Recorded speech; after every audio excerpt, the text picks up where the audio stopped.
And then she texted again, less than 2 minutes later, emergency. Okay. And she sent these two pictures, both the original and the altered worksheet to James? That's correct. And this is at 9:38 a.m.? Correct. What was James's response at 9:44? James responded with, "My God, WTF." What is it? WTF, what the fuck? Right. Then responded, "Vet not here yet. It's McElmurray for Kira's horse, still waiting on vet." And we already talked about that they were concerned over one of their horses' medical issues. Correct. Okay. And what was Jennifer's response at 9:50? She responded, "He said he was distraught about last night." And James's response to that? We talked about it this morning. And And then he asked her, "You talked to him?" okay, and that's 9:51. And what was Jennifer's response? 6 minutes later, she texted, "Can you call?"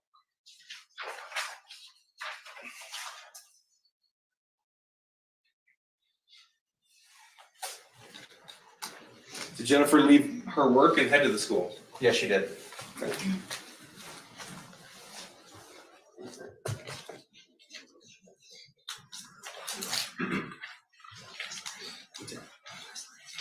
Did Jennifer Crumbley also text this picture, exhibit 74, to anybody else at that time? Yes, she did. Okay. This is exhibit 126. You have no objection? 126 is admitted. Now, she sent this picture, this text to Andrew Smith at 10:05 a.m. Correct. Okay. Did you learn who Andrew Smith was? Yes, I did. And that was her boss? Yes, it was. Okay. And what did she text with a caption on this picture? She said, "I have to go to my kid's school. Counselor just called, and this is what I'm dealing with. I'll be back 11:30 to 12 at the latest."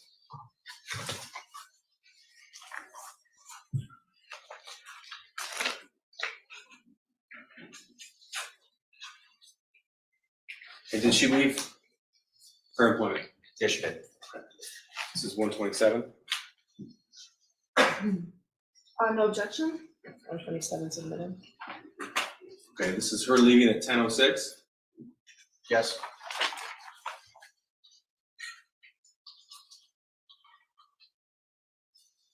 I want to go back to exhibit 125 briefly. Skip over it. She wrote, "Can you call at 9:57?" And then what did she write? She wrote, "Heading to his school. I'm very concerned." Okay, so at 10:04, she wrote, "Heading to his school, and I'm very concerned." At 10:05, she sent that picture right here to Mr. Smith. Correct. At 10:06, she walked out the door of the building. Correct. Okay. Did James and Jennifer Crumbley have a phone conversation at this point? Yes, they did. Okay. This is 128. No objection? 128 is admitted. And sir, this is a snippet from the call log found in Jennifer Crumbley's cell phone. Is that right? Yes, it is. Okay. So, well, first she got a phone call from the school. This is a phone call to the school counselor at 10:07 a.m. That's correct. And it's a 40-second call. That's correct. Okay. So that was exhibit 121, not 128. I'm sorry, you said It's 121. 121. 121. Okay, and Your It's part Honor, of the call. 121 is previously admitted. I would just ask that the witness answer questions instead of the prosecutor stating essentially all the information as he goes along, Okay, so I guess it's the objections leading. leading. I'll read it. All right. All right, 128. No objection? Did James and Jennifer have a phone conversation after this? Yes, they did. Well, first, this is part of exhibit 125. What time is this? This is at 10:12, Okay, and then what did she write? heading to his school. Here's exhibit 128 from James Crumbley's call log. What is this? It's a call to Jennifer at 10:29 a.m. Okay. So at 10:29 a.m., they have a 7-minute and 16-second phone conversation. That's correct. Did both James and Jennifer Crumbley arrive at the Oxford High School? Yes, they did. Okay. And approximately what time did they arrive? It was around 10:20, somewhere around there, I believe. Okay, if I showed you a timeline that indicated 10:37 arrival, that sound right? Yes, I apologize, yes, That's fine. yes. Okay. Now, we had discussed this portion of the case at a previous hearing, and you had indicated they had arrived in one car and left in one car. Did you find that to be accurate? No, it was inaccurate. Okay, so tell me what happened. It was, so the video system that they have only starts recording when there's enough motion to save space on the system. So they were too far away from the camera to pick up. When I initially saw them, all of a sudden they just appeared in front of one of the cars. So I assumed that they had come together, Okay. And when did you come to find out? that they had drove separately. Okay. So exhibit 129 is a portion of the Oxford High School surveillance video that depicts their arrival and the period of time they were inside for that meeting with the council. Is that right? Yes, correct. Okay. People moved them at 129. I have no objection, but I'm just wondering if it's the actual video that's Correct. that's the exhibit. Okay, no objection, thank you. 129 is admitted.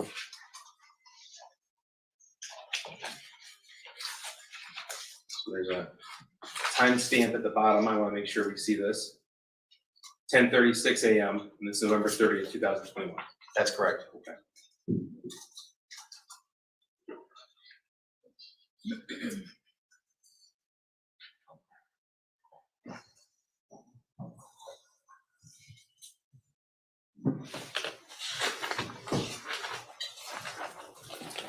And let us know, please, when you see either the defendant or her husband. The one vehicle was already backed in, and then there they are walking up.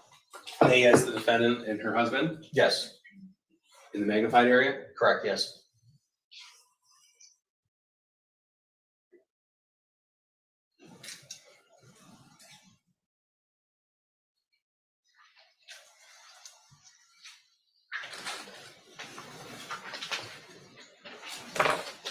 What's this portion of the video depict?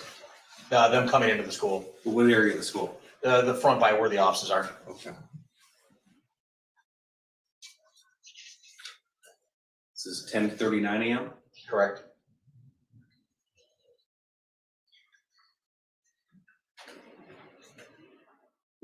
What portion of the school is this? Looks like the front office of the school.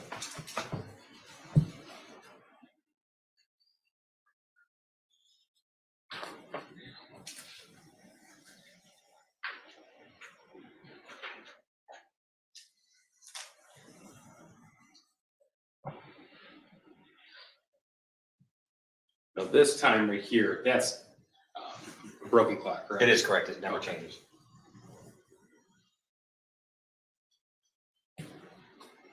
So this is 10:40 a.m. Correct. The counseling office. I'm sorry? They're in the counseling office. Sorry.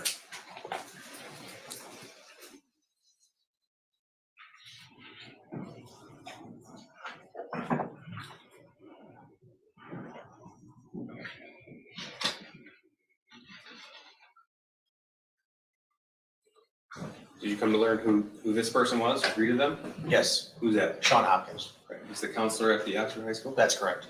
Or one of the counselors? One of the counselors, yes. And the time skips a little bit. This is now 10:52 a.m. What do you see in this portion? That's the shooter coming out of the Mr. Hopkins' office. With the red backpack? Correct, So they walked in at 10:41 and the shooter walked out at 10:52? correct.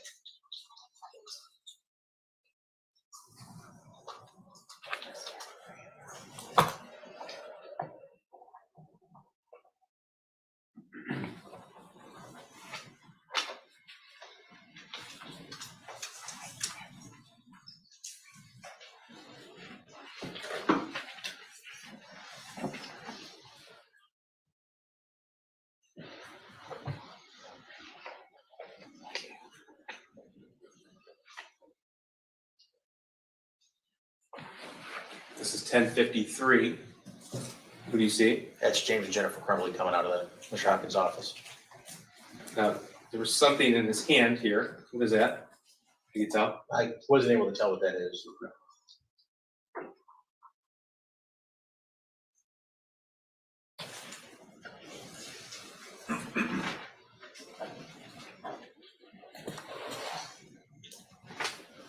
Okay, Jennifer Crumbley has a piece of paper in her hand. Yes, she does. Did she have that walking into the counselor's office? No, she did not.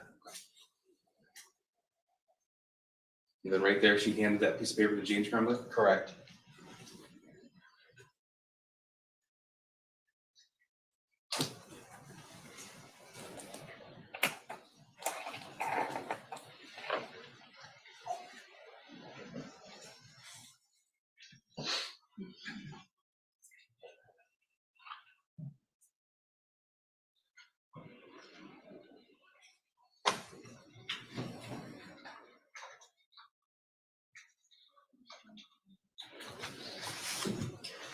So this is 10:54 and almost 10:55 a.m.? Correct. Okay.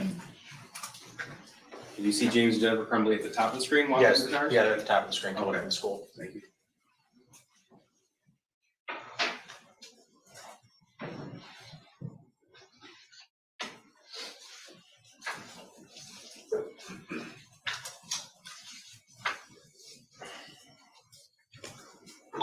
What do we see in this scene right here? The one of their vehicles is leaving right there, the black one.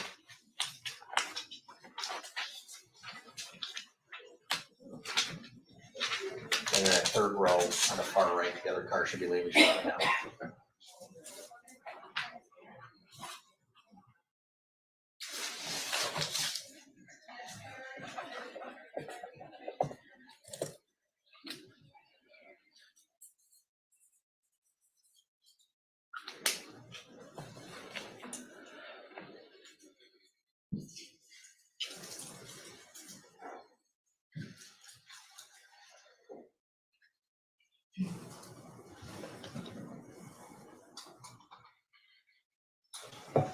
Okay. This is one of the Crumbley vehicles? Yes, it is. Correct. And this is 10:57, about 10:58? Correct. Okay.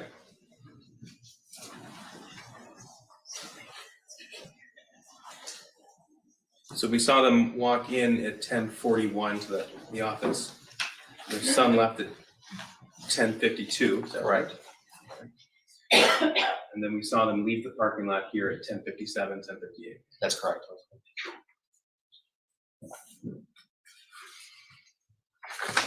So how long total, if you know, were they in the counselor's office? It was about 12 minutes. What's the first thing that Jennifer Crumbley did on her phone or social media after that meeting? She sent a message to Kira. Okay, is it 1:30? We have no objection? When there is a meeting. So this is a screenshot, Right, is that right? Okay, and these were taken from Kira Pennick's phone. that's correct. Okay, so the icon there, the picture on the horse, this is Jennifer Crumbley's words, correct? Yes, that's correct. Okay, and what did she write at 10:58 a.m.? Okay, I'll bring some out later. Just had to get my son's school, go to my son's school and meet his counselor. Shit day. And then Kira's response? Oh man, everything okay? Do you still want to do lesson tonight? And then what did Jennifer respond to that? Yeah, I still plan on doing the lesson. Everything's okay. He's just having a hard time after losing Tank. His friend going away to a treatment facility and who knows what else. But he was caught drawing this on his math assignment today. And then this is exhibit 74, the math drawing that she was sent. Correct. And then what did Jennifer write in this post, or in this message?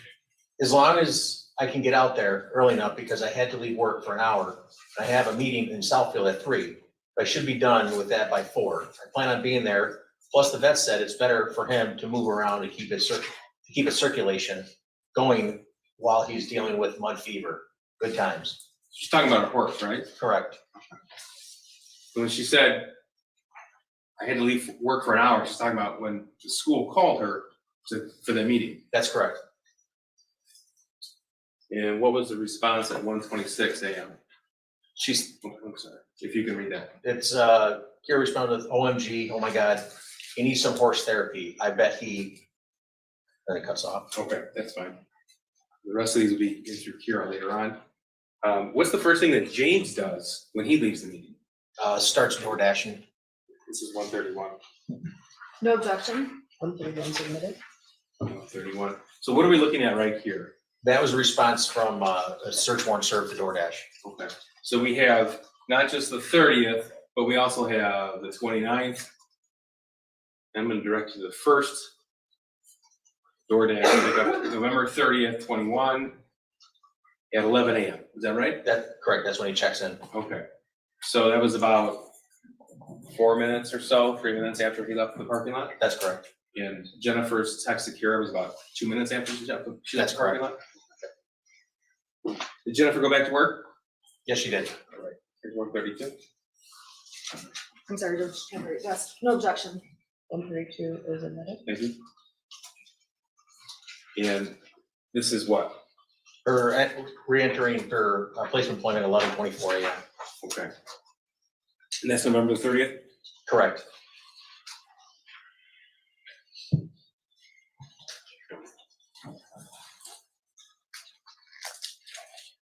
Going back to exhibit 130. First, what's the next thing she does, either on her phone or social media accounts after 11:24? I'm sorry. If you recall, what's the first thing that she does after 11:24 on either her phone or a social media account? I don't recall. Oh, that's fine. We have exhibit 130 already admitted. So 11:26 a.m. Correct. Okay, so you read the very top line of that OMG needs course therapy. Correct. This is 11:26 a.m. So she received this 2 minutes after she walked in the door at her employment. Correct, yes. Okay, thank you. Go ahead and read that. It says, OMG, he needs some horse therapy. I bet he would love Mo. Whatever works for you, just let me know. I only have Bella's lesson tonight at 5:30, so anytime after her lesson is fine. And what did Jennifer Crumbley write back? Jennifer responded with, okay, yeah, well, he'll be coming with me tonight. James is working. He can't be left alone. From the context of this conversation, did you take it that he was referring to her son? Yes, correct. And what did Kira write in response? Does he want to ride? And her response? Jennifer responded, I don't know. Maybe brush a small horse so he's not intimidated, LOL. And then Kira? Kira responded with, Mo would be perfect. And then Jennifer responded with, okay. Okay. Kira then goes on to say, make it a family event. Coming out to the barn, really though, I've seen some amazing things done with horses, with kids. Thank you. Now, did Jennifer Crumbley text her son after that school meeting? Yes, she did. This is 133. I'm sorry, sorry. I have no objection, I'm sorry. 133 is admitted. Thank you. Now, this is the same text thread that we referred to earlier, found on Jennifer Crumbley's phone between, this was on the shooter's phone. Oh, I'm sorry, Jennifer Crumbley's phone, Yes, the entire text thread. correct, yes. Thank you. Okay. Green is Jennifer Crumbley, blue is her son. Correct. Okay. Tell us what she wrote to him at 12:21 p.m. on November the 30th. She asked, you okay? And then he responds shortly after that, yeah, I just got back from lunch. Okay, and what did she say? About 60 minutes later, she says, you know, you can talk to us and we won't judge. And his response to that at 12:42 p.m. At 12:42, he says, I care, I know, thank you, I'm sorry for that, I love you. Now, we'll introduce the rest of the thread. Did she respond to that? No, not immediately, no. When did she respond to it? After the shooting started, After shooting was made public? yes. How many minutes later, if you know? Over a half an hour. Now, you're the investigator who pulled the footage, you reviewed the footage, and you know the timeline of the shooting, the day of the event. Correct. Okay. And so at 12:42 p.m., you know that was a few minutes before the shooter went into the boys' bathroom outside of 258, classroom 258, and began to load his firearm. That's correct. And he emerged at 12:51 p.m. That's correct. Now, what's the first relevant event in either James or Jennifer's phone or email or social media accounts after 12:42 p.m.? An alert was sent to, an email was sent to James's phone from his high school. This is 134. No objection. 134 is admitted. Thank you. This is an email from Oxford Community Schools sent to James Crumbley's email address at 1:09 p.m. Correct. And that's, to your knowledge, the active shooter alert that went out to all parents in the district? That's correct.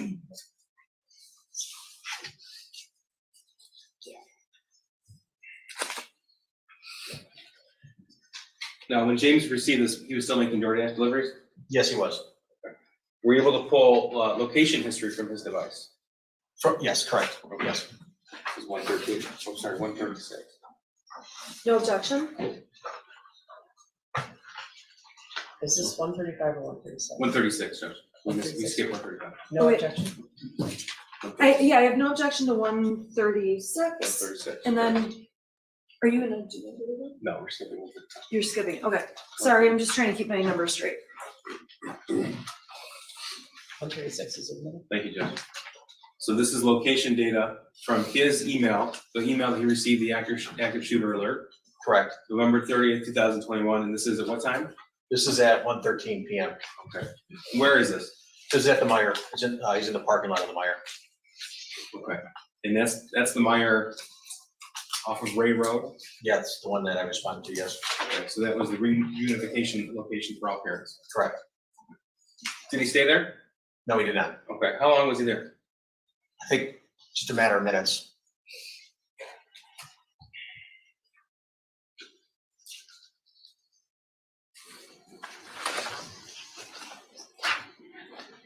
Did he call Jennifer? Yes, he did. It's exhibit 137. No objection. 137 is admitted. This is a portion of the phone call from James Crumbley's cell phone download. November 30, 2021 at 1:15 p.m. He called Jennifer Crumbley. That's correct. Okay, and that was how long phone call? Just less than a minute. And based upon your analysis of his GPS locations, where was he at when he made the phone call? He was still in the Meyer lot, I believe. Still in Meyer. Okay.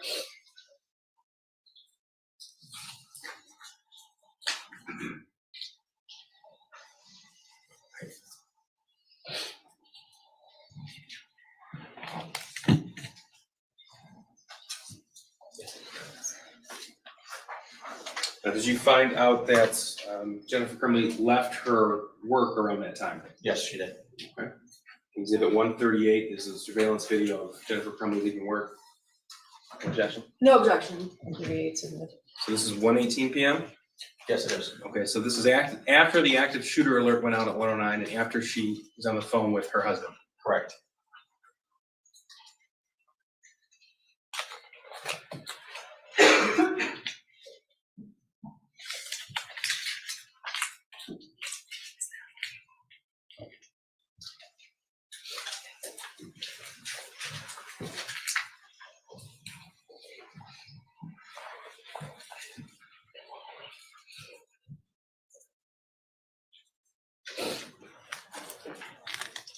Thank you. Sir, did it appear from your analysis that Jennifer and James Crumbley spoke on the phone after she left work? Yes, she did. 1:39. I apologize, just really quick. 138 was the video we just saw. 139, we have no objection to. 139 is admitted. And both were admitted, right? Yes. Okay, thank you. It's the call log off of James Crumbley's phone, November 30th, 2021, 1:19 p.m. And how long did they speak for? They spoke for a little over 10 minutes, Okay, when I say they, it should be clear. James and Jennifer. Thank you. Okay, could you tell that while she was on the phone with James Crumbley, did she send any messages? Yes, she did. Okay. Do you recall who she sent a message to? I believe it was Andy Smith she sent a message to. Do you know who else she sent a message to? I don't recall. Did she message her son? Yes, she did. I apologize. Yes, yes.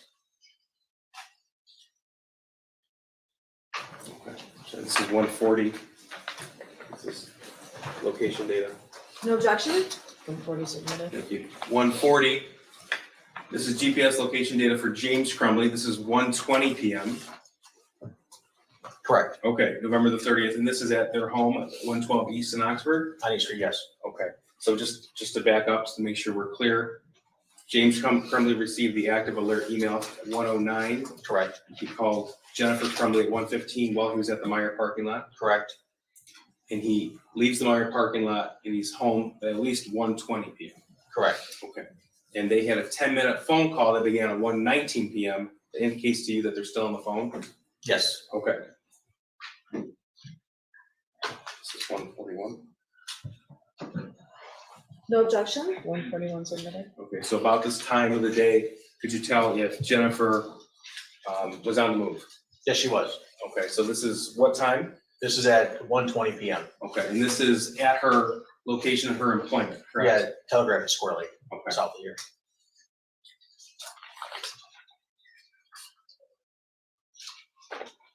This is 1:42. No objection? 142 is submitted. So you said that while she was on the phone with her husband, she texted her son? Yes, she did. This is 1:42. Okay, I'm sorry, hang on. Let me just pull it up real quick, I'm so sorry. Okay, sorry, thank you. Sorry, thank you. November 30th, 2021 at 1:18 p.m. Did she respond to the message that he sent her at 12:42? Yes, What did she write? she said, I love you too. Then says, immediately after that, you okay? Then 4 minutes later, she says, Ethan, don't do it. That was at 1:22 p.m. Yes, it was. That was after James Crumbley was at their home, 112 Correct. East in Oxford. That's correct, That's while she was on the phone with him. correct.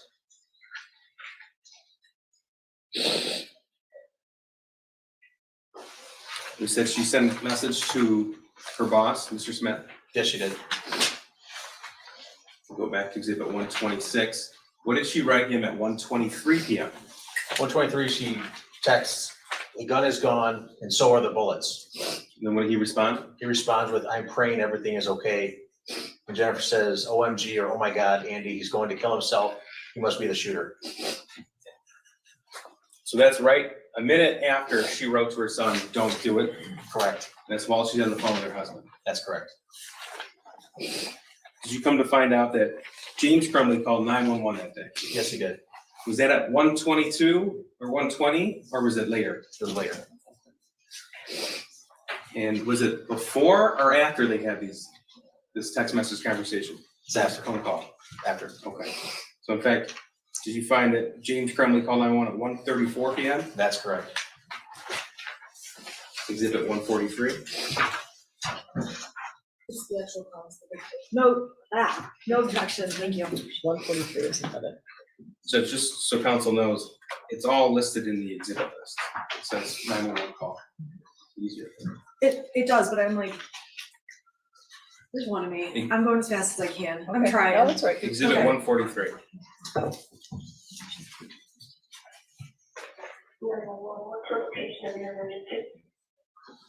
Okay, I'm not really sure. I'm at my house. There's an active shooter situation going on at the high school. My son goes to high school. I have a missing gun at my house. I need an officer to come to my house right away, please. Okay, I'm not gonna be able to send anybody to your house right now, so they're on the active shooter situation. I understand that. There's a million guns there. I have a missing gun and my son is at the school. And we had to go meet with the counselor this morning because of something that he wrote on a parent paper. And then I was in town and I saw a whole bunch of cops go somewhere and I made sure that I wanted to get to the hospital, pick up from the high school. And then someone told me that there was an active shooter. And then I went home just to find out. And I think my son took the gun. I don't know. With him, I don't know what's going on. He's really crazy now. My son's name is Ethan Crumbley. C-R-U-M-B-L-E-Y. I'm gonna put your phone first, one second, okay, to talk to Chris McKinney and see if I can do anything for you, okay, for example. Thank you. Okay, Mr. Crumbley? Yes. All right, I'm gonna give you your name and phone number, and I'm gonna have one of the seven that's out there dealing with the situation, he's gonna contact you, okay? What's your first name? My first name is James. Say what's your name, Crumbley? Yes. Okay. And what's that phone number? 240, 760, 643. Okay, do you know if your son was around when he left the house this morning? He had on a pair of sweatpants and then like a gray shirt, a gray white sweatshirt. Okay. Alright, so he's gonna give you a call, okay? I can't give you a time frame because of the person in the all of us. I can't give you a time frame, but we're gonna give you a call to the soon as possible, okay? Okay. Alright, thank you. Alright. Bye-bye.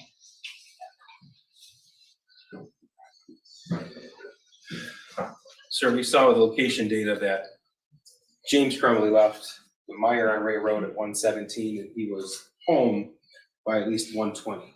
That's correct. Okay. What's the relative distance between the Crumbley household and Oxford High School? Less than a mile.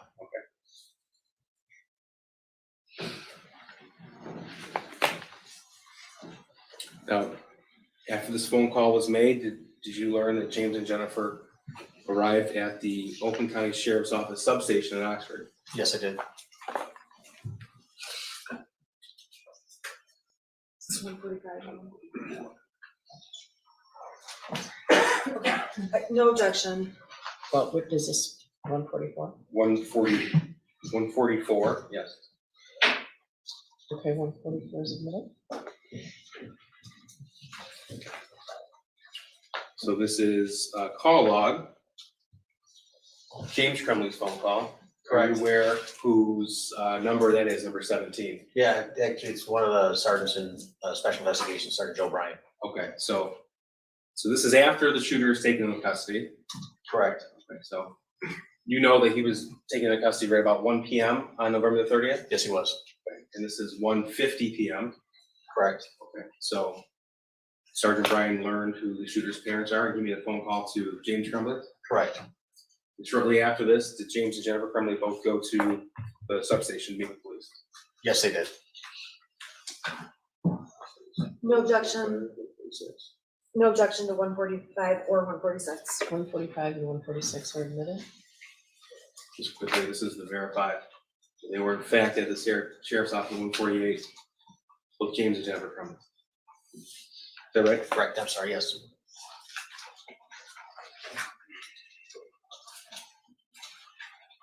I'm sorry. Correct. 150. Oh, what, thank you. Okay. Okay, so they're at the Sheriff's Office at 1:58. Did you come to learn when they went back home? It was about a half an hour after, less. This is 1:48. Okay, no objection. So you're able to, This one and 147. I'm sorry, 147 and 147. 148. Thank Okay, you. they're both admitted. All right. So on Jennifer's phone, you can tell that she's at home by 2:30 Right. on November 30th. Okay, and same with James. That's correct. Okay. So this is after they went to the Sheriff's Office and their son was in custody and they went back home. Correct.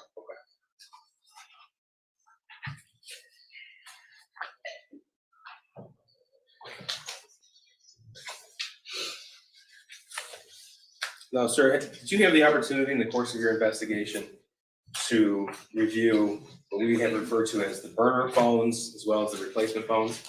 Yes, sir. Now, I'm gonna move ahead to December the 4th, 2021. Are you aware that they were arrested in the early morning hours of December the 4th, 2021? Yes, I am. This is 1:49, 1:50. We have no objection to 149 or 150. 149 and 150 are admitted. So I'm showing you 150. May I approach the 149? Sure. Sir, this is, why don't you tell me what that is? This is a report from Celebrate from a phone. Okay. And that's from her, what we call burner phone? Correct. Okay. And up on the screen, 150 indicates that she had set an alarm on her burner Robert, phone. I would just ask that the witness answer the questions. Yep. Leading. That's fine. Assisting. That's fine. What is that show? This is, there's a thumbnail of what is seen on the right side of the screen there, of the alarms being set at 6:30 on Saturday morning or 6:45 Saturday morning. And that's December the 4th, 2021. Yes, correct. Okay.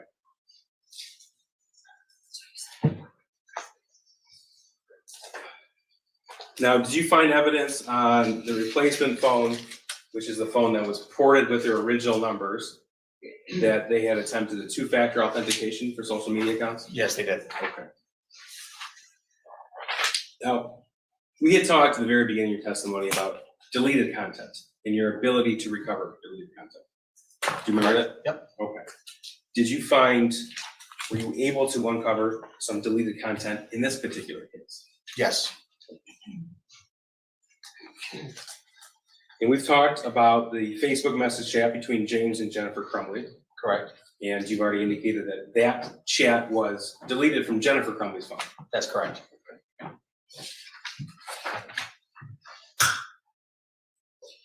Now, were you able to obtain a Facebook thread between Jennifer Crumbley and someone named Brian Malash? Yes, And was that through a Facebook search warrant? yes, And did you uncover any messages before December the 1st of 2021? No. Okay. So if you were to learn that they had communicated on a regular basis through the Facebook Messenger chat, but you couldn't recover it, what would that indicate to you? that it was deleted from the phone. But on both ends, if you couldn't Yes, recover it on the server? Okay.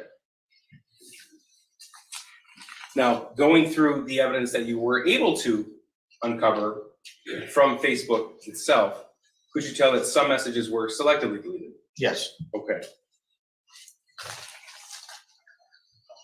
This is exhibit 151. This is what okay, no objection. 151's admitted. So this is portion of what you recovered from the Jennifer Crumbley and Brian Malash Facebook chat, is that correct? that's correct. Okay, so what are we looking at here? The first message is an automated one sent from Facebook to the device. You unsent the message. Okay, and what's the next? The next one says, from Jennifer, we're on the run again, helicopters, not sure where to, I'll message you. And when was this message sent? You can see it says +0 for UTC.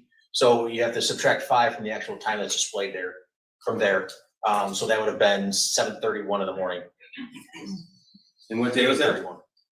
That was on December 12th, or December 2nd, I'm sorry. Okay, so that was, the shooting was November 30th, that was a Tuesday. Wednesday was December the 1st. This was the morning of December the 2nd. Correct. And this indicates to you that they were deleted by Jennifer Crumbley? Yes, correct. How can you tell that? The message, the automated response sent from Facebook saying you want to send a message. Also 151, what time and day is this? This is, well, it's 7 PM UTC, which is -5 hours, so it's 2 PM on December 2nd. Okay, that's Thursday, December 2nd. And what did she delete from her phone? What message? She had sent him, we're fucked. She deleted that? Yes, she did.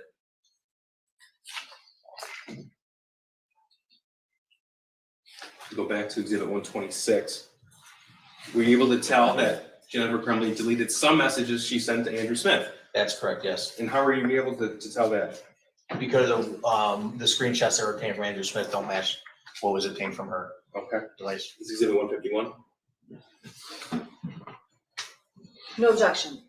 Okay, so before we get to 151, which is the extraction, 151 was already admitted. yes, thank you, Jen. Before we show that on the screen, 126 here, these are the screenshots found from Andrew Smith's actual phone. That's correct. Okay, so at 10:05 a.m., this is Jennifer writing this and sending this picture, correct? Correct. Okay, and then we just gone through this. At 1:23, she wrote, "The gun is gone and so are the bullets." Correct. Okay. And then, what did she write after that? I'm praying everything is okay. That's what Andrew Smith If wrote? that's what Andrew said, yeah. Then she responds, OMG, oh my God, Andy's going to kill himself. He must be the shooter. And then what? I need a lawyer at the substation with police. Ethan did it. Okay. And then what did she write him at 3:39 p.m. the next day? Or later that day? Later that day. I need my job. Please don't judge me for what my son did. And that was just a few hours after the shooting started, correct? Correct. And then what did he write in response and what time? At 5:47 PM, he responded with, "I can't even begin to understand what you're going through. I'm praying for you. I asked Carolyn to text you some attorney recommendations." And then she responded with, "They're taking my cell phone." Take myself, okay. Here's 151, and the top message is what? The one where she says, "I need my job. Please don't judge me for what my son did." Okay, so that's on these screenshots, so we know that wasn't deleted. Correct. Okay, now what about this message here? "I can't even begin to understand what you're going through. I'm praying for you. I asked Carolyn to text you some attorney recommendations." Okay, and then we also have this final message there, taking my cell phone. Correct. Okay, but in the entire Cellbrite extraction from the text message thread between between Jennifer Crumbley and Andrew Smith on her phone, there were no other messages, correct? Correct. So that means anything before that message, she deleted. That's correct. Okay.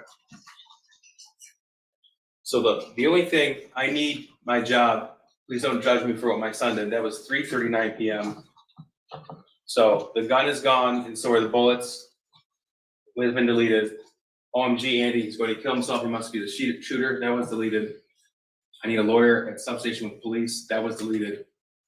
The picture she sent at 10:05 AM was deleted, as was "the gun is gone and so are the bullets" at 1:23. That's correct.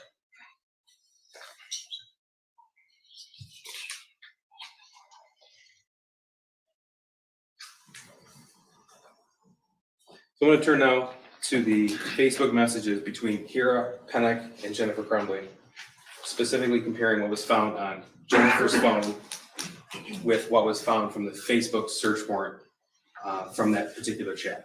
Okay. All right. 153 and 154. Did we do something with 152? We have no objection to admitting. This was 152, Joe. We made it this one. Okay, you don't have any objection, but 152 is in there. No objection, right, okay. And then I'm sorry, what was, 153, 154. no objection, Okay. sorry, So, to 153 and 154, correct. 153 and 154 are admitted. Thank you, Judge. First, I'm going to show you 153, which was the messages left on Jennifer Crumbley's phone. I'm just going to show you the top portion of what is a Cellbrite extraction report. So tell us what we're looking at here. We're looking at the participants involved, one of them being Kira Pennick, the other one being Jennifer Crumbley. At the very bottom of the screen, you see conversations to messages of 26. Okay, and that's not 26 messages that you selected, that's all that's remaining on her phone, That's correct. okay? And 154 is what? That's you can see at the top extraction report, Facebook warrant return from both Kira and Jennifer. And it says instant messages 4,047. Okay, so that would indicate that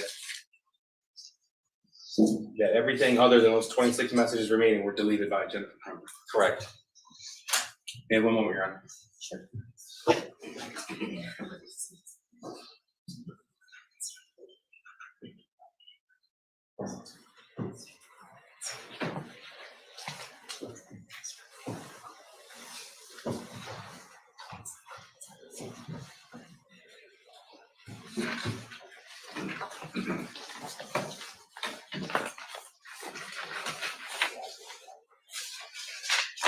Nothing further to say.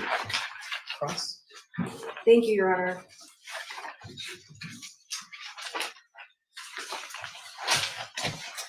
Good afternoon. Good afternoon. I want to go back to, I want to just start, you've been obviously involved in this case since the 30th of November, 2021, correct? Correct.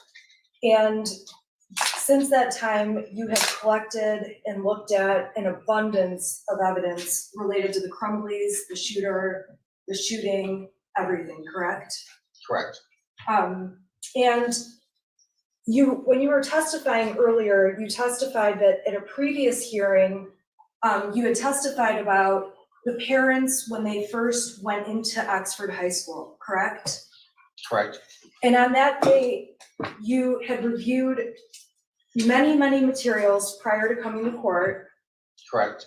And that hearing was a preliminary examination, which is a hearing that's before a trial, correct? Correct. And at that hearing, you did the best job you could in terms of explaining, answering questions. Correct. You were truthful on that day, Absolutely. as you're being today. Yes. And we can agree that you made a mistake about Mr. and Mrs. Crumbley arriving in the vehicle together at the school. Because of the video, how it jumped, yes. Okay, an honest mistake. Correct. And it's fair to say that when you didn't have more information, you made an assumption that they had been in the same vehicle together, correct?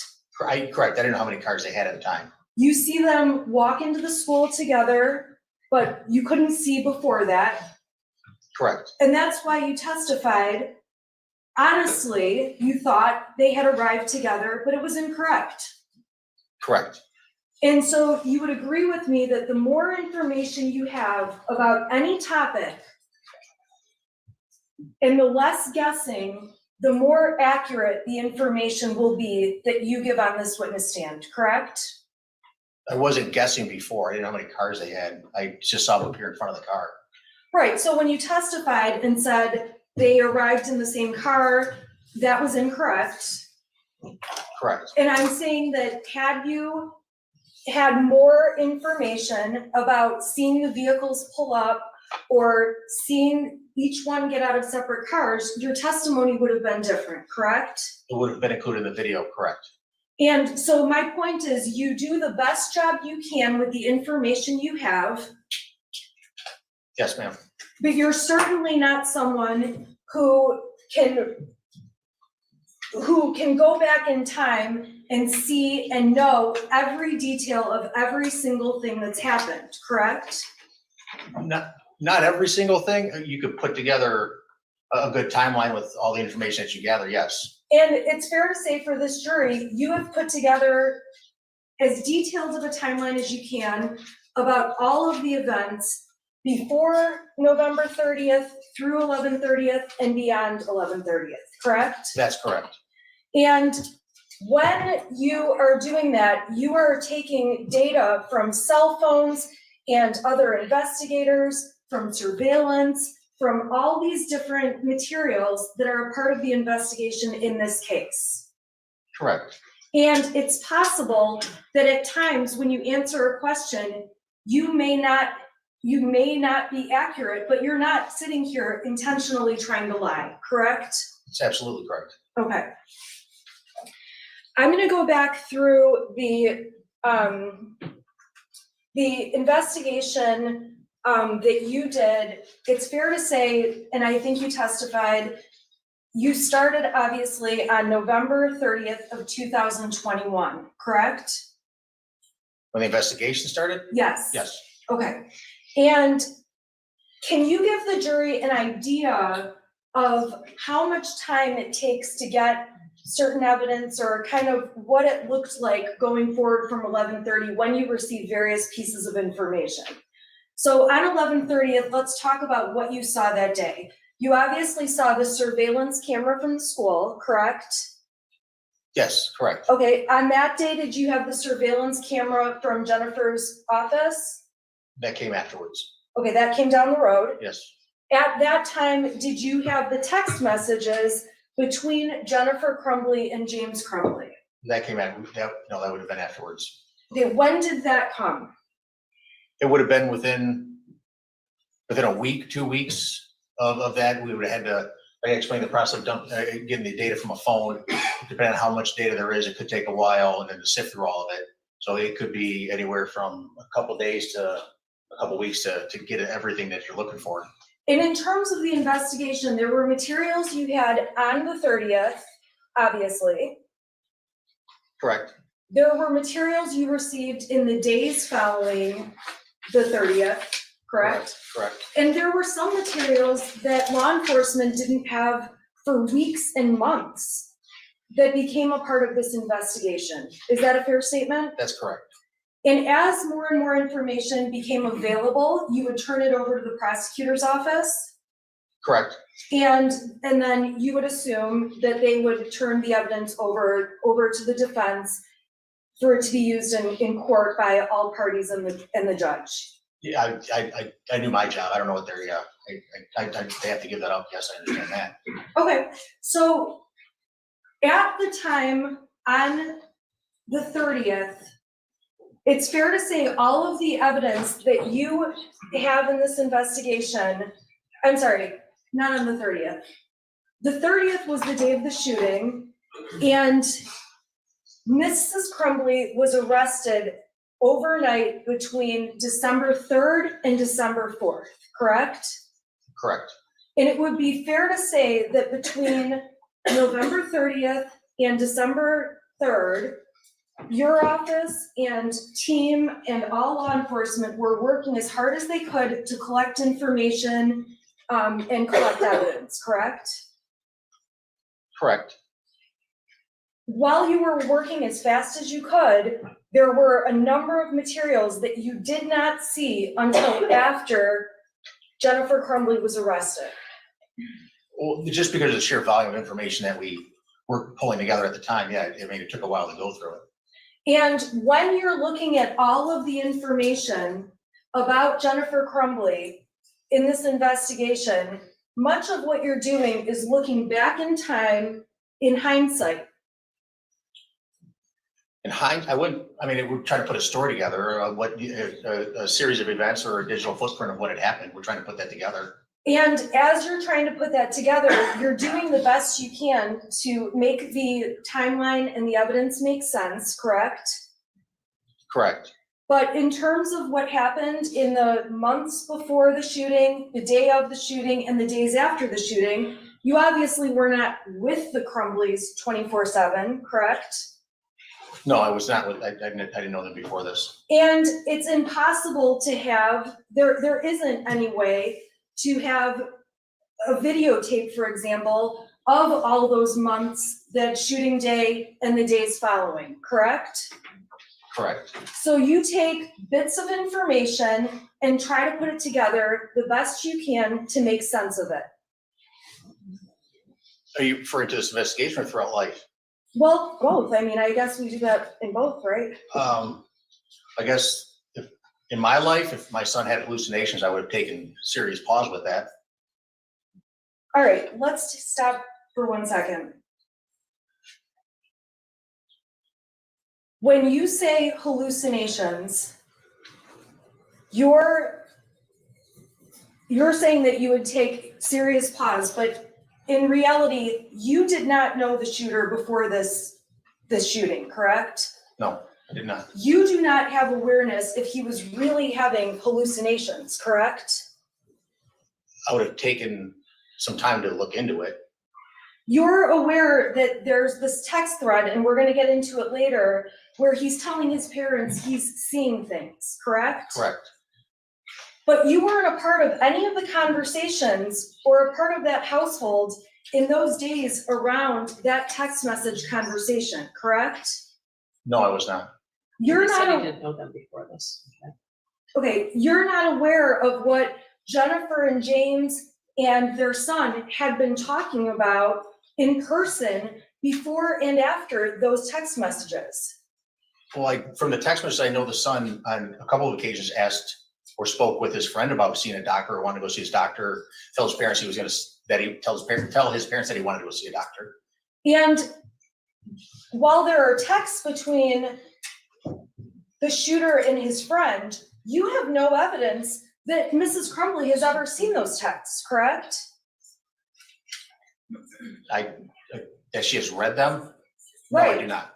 You have, so there's text that the shooter sent to his friend, and you have no way to know whether Jennifer Crumbley ever saw those text messages, correct? Other than his own words say, I'm going to tell my parents tomorrow that I want to go see a doctor. That telling his friend, I want to go see a doctor and I'm going to tell my parents tomorrow, you don't know if he really wanted to go see a doctor or was going to tell his parents, correct? Ladies, I understand that's counsel's argument, but it's improper questions. You already answered the question. Okay, you don't know whether Mrs. Crumbley saw the text between her son and his friend. No, I do not, ma'am. And I'm also making the point, Your Honor, and the question is, you also don't know if it's true that he really planned to tell his parents anything. He has a text to a friend saying that, but you don't know whether that's true or not, correct? Other than him saying on a couple occasions, no, I don't. Okay, and when you say a couple of occasions, there's text messages on certain days that that you testified about, but there's many, many, many other days, we can agree, that you have not testified about, correct? In reference to what? In reference to what he said to his friend, or in reference to what he said to the Crumbleys. I mean, did he have are you asking, did he have conversations with them? I don't understand the question, I'm sorry. I'm sorry, my question is, you've given us bits of information about certain days, about March 9th, about a date in April, about a date in November, correct? Correct. Okay, there's a lot of other dates that you did not give us information about what exactly was texted to and from Ethan Crumbley and Mrs. Crumbley, correct? Correct, there wasn't much texting between them. Okay, you also, there's certain messages that you testified about between the shooter and his friend. Correct.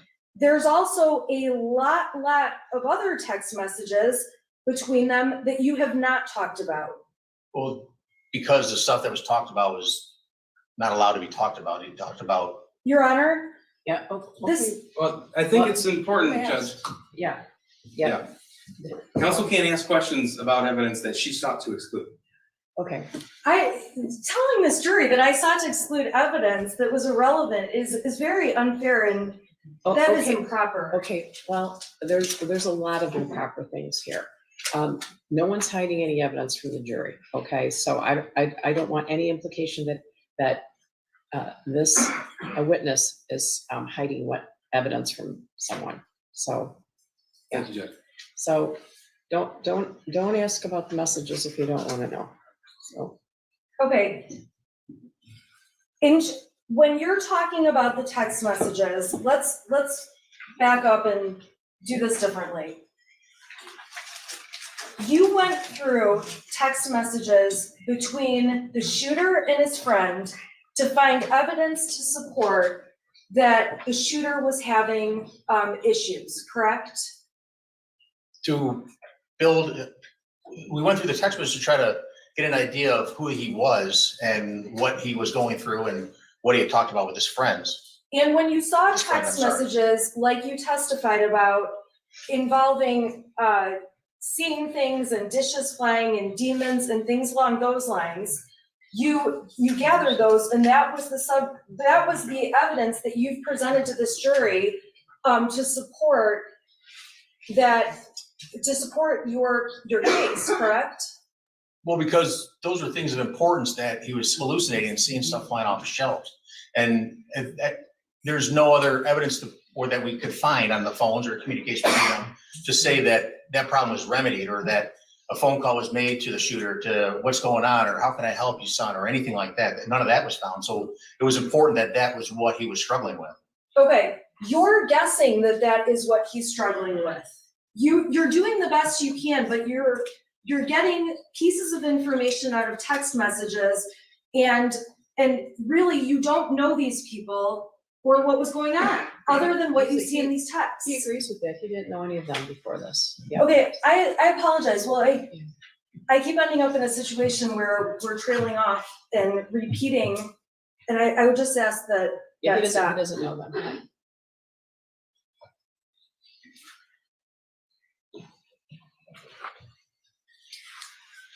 When Mr. and Mrs. Crumbley were at their home and law enforcement came to their house, it's accurate that the cell phones from the parents were taken by law enforcement. The first time they came to the home? Not necessarily the first time. I'm asking, police took the cell phones that Jennifer and James Crumbley used, police took those phones, correct? Yes, they did. Okay. And when police took those phones, Mr. and Mrs. Crumbley obviously went and bought burner phones or track phones. Correct. And you've testified that you can see that Mr. and Mrs. Crumbley, or at least Mrs. Crumbley, attempted to get into some accounts that required two-factor authentication. That's correct. Can you please explain very quickly what two-factor authentication means for the jury? It's so someone can't get into your account with just simply your password. When you open up an email account or you open up a Facebook account, and it tells you, put your phone number in here. So when you try logging in from a phone or a device that Facebook doesn't recognize, it'll send a text message to the number that you said send a text message to. So then you enter that code into the app as you're trying to log into it. So it's two-factor authentication, your password, and then a text message from the provider. And so for things like sometimes bank accounts or portals to get into doctors, things along those lines, sometimes two-factor authentication is required where you would need your original phone, correct? Correct. Or at least your phone number to be able to gain access to your own accounts. That's correct. There are accounts that will block you out if you're using a device it's not used to seeing when you log in. If the two-factor authentication is set up, Yes. correct. And so in this case, you could see that Mrs. Crumbley attempted to do some two-factor authentication and was unable to do so, correct? I don't know what she was unable to do. So I know there's a text message that was received from Instagram with a two-factor. I don't know what happened with after that.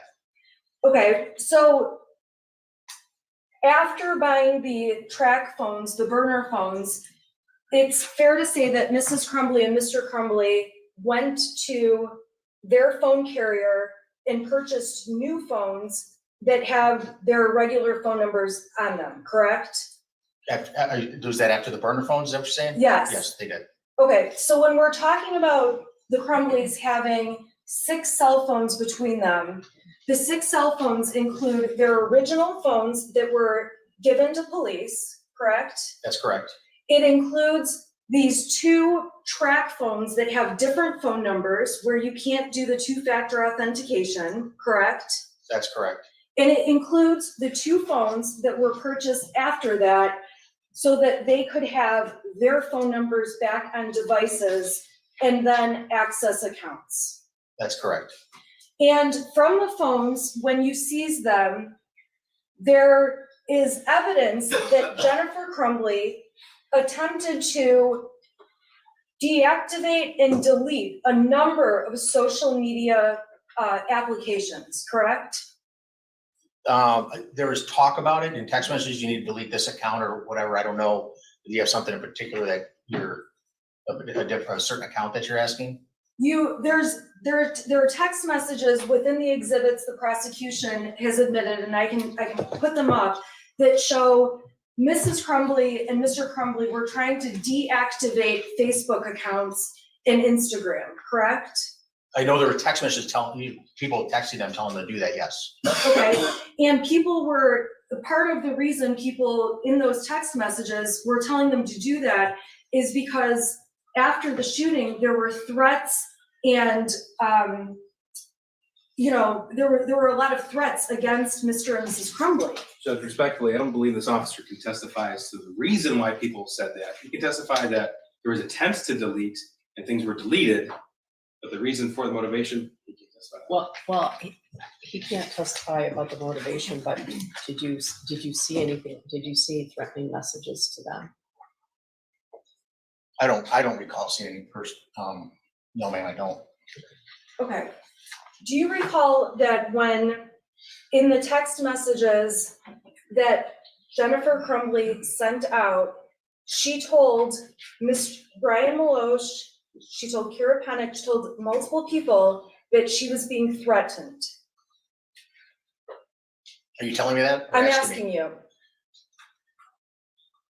I don't recall. If you have something to show me, I don't recall that off the top of my head. Okay.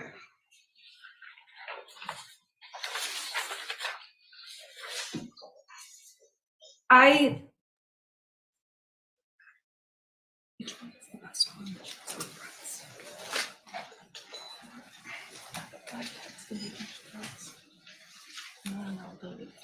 Did you tell Karen or Andrew something?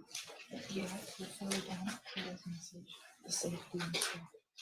The 1:30, people hold Karen for attenders. Okay, this is where it is. Okay.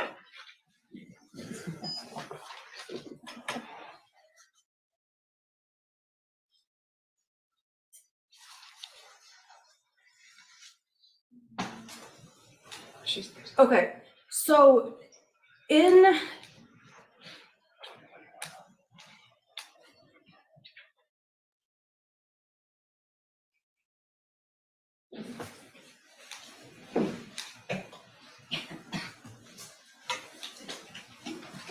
okay. I'm gonna put on the screen exhibit number 130, which was admitted in your prior testimony.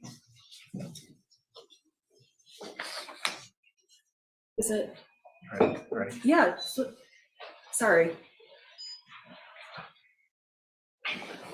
Okay, now within the text message thread between Jennifer Crumbley and Kira Pennick, this is a screenshot that was in that text thread, correct?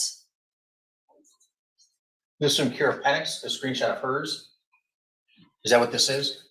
This is in exhibit 130 that's been admitted. These are screenshots with Kira Pennick. And I am asking you, this is a screenshot showing threats to Jennifer Crumbley that Jennifer Crumbley showed to Kira Pennick. I don't know. I don't remember ever seeing, I don't know where it says Kira Pennick in the title of the image, but I don't know. Okay, Is there a copy of the exhibit that you could? Did you say this is in 130? Your Honor, this is in 130, and I apologize. I am going to have to go in detail through each exhibit. I did not want to do that, but it's very clear I'm going to have to. So I'm going to the top of this. This is a 28-page exhibit, okay? Well, This was he's having the same challenge you are, is that there's so much paper that right. he can't say, if there's a hard copy of the exhibit that could help him, right? Is there? Do you have? May I approach? Yeah, can you, Yeah, that's okay. Okay, so this was admitted, these were admitted screenshots through your testimony. Do you recall that? Yes, I do. I see the, Okay, Does that document refresh your recollection? well, this part, the word says, met with his counselor. Yeah, that part, I remember that. okay. And in the thread, we see what you testified about in terms of Jennifer Crumbley sending over a copy of the math assignment. Correct. I see that. Yes.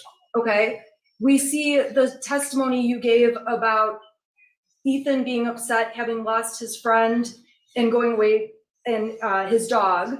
Correct. Okay, going further down, this is before the shooting started. Okay, so I'm on page 4 of that exhibit, going into page 5. This is all before the shooting, correct? Correct. Okay, and in this part, they're talking, Jennifer has told Kira Pennick, as you testified, about the math worksheet. Yes. She's told Kira Pennick about, I had to go to the counselor's office to have a meeting with them. Correct. Kira's talking about what horse Ethan could possibly be with that day that might make him feel better. Correct. And as the text thread goes down further, Kira and Jennifer, it's fair to say, remained in contact through the time of the shooting and after the shooting. Correct. Okay? And on November 30th, Kira Pennick is asking, she says, I heard there was a shooting at Oxford High School. Is Ethan okay? Correct? Correct. Okay? Saying, if you need anything, let me know. Correct. And after the time of the shooting at 4:42, Jennifer Crumbley is texting with Kira Pennick again, Correct, talking about how she needs to sell her horses. correct, This is when she knows that the shooting has happened and she's, well, she says, my head is spinning right now, correct? that's what, yes, correct, Okay, she's talking to Kira Pennick about selling the house back and forth, correct, okay? And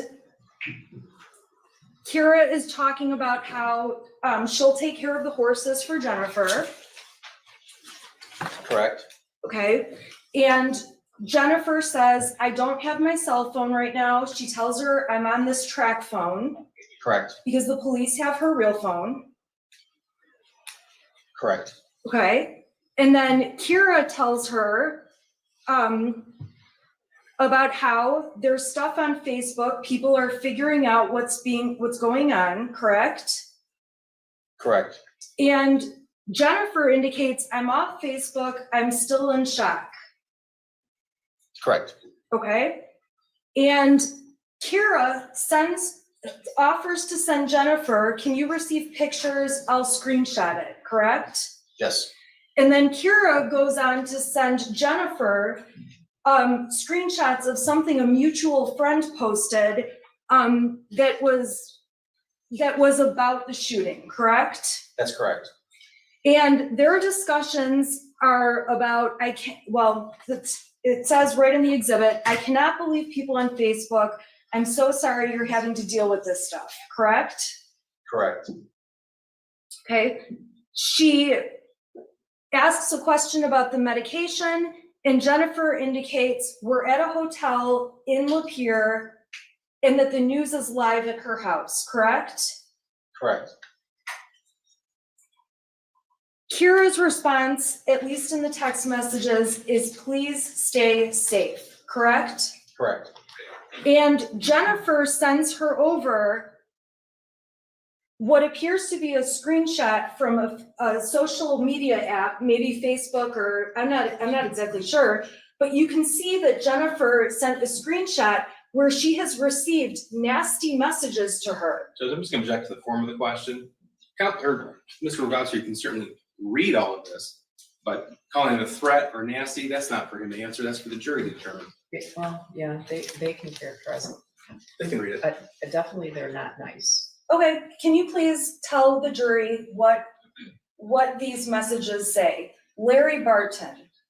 I'm sorry, you want to read them? What it Sure. says on it? It says rotten jail next to him, Okay, Brandon Hegwood, what a shame on you, Kaylee Camacho, fuck your ugly ass kid, I hope, Adam Tank, what a fucking coward, Ethan, Jennifer Crumbley texts to Kira, I can't go home. correct, And Kira texts back that she's concerned for Jennifer's, when she says you guys, I'm concerned for you guys, and is expressing concern, correct? that, yes, to stay away from the horses, correct, yes, Okay. She also says she's worried about your horses or hurting you while you're here, correct? correct, Okay. It's fair to say that Jennifer and James are afraid of the public's reaction to what their son did. Again, Judge, form of the question. I don't understand it, Well, let me back up. I'm sorry, I can rephrase, if that's okay. Okay, so we know the news has been around the Crumbley's home. correct, Okay, so following the shooting, there was media all over their street, correct? I wasn't there, I don't know, I wasn't there, I can't tell you if there's media there or not, Okay, would it surprise you if there was? it wouldn't surprise me, no, Okay, there were some nasty messages coming into Mrs. Crumbley, from the street, are you referring, yes, I'm sorry, yes, okay? And Jennifer is saying she doesn't want to put anyone else at risk. And that specifically is on page 15 of the exhibit you're looking at.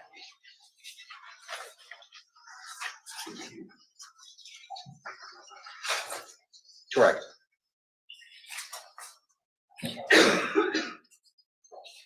Kira is telling her about, or is commenting people are ridiculous, also talking about buying horses, other random comments in there.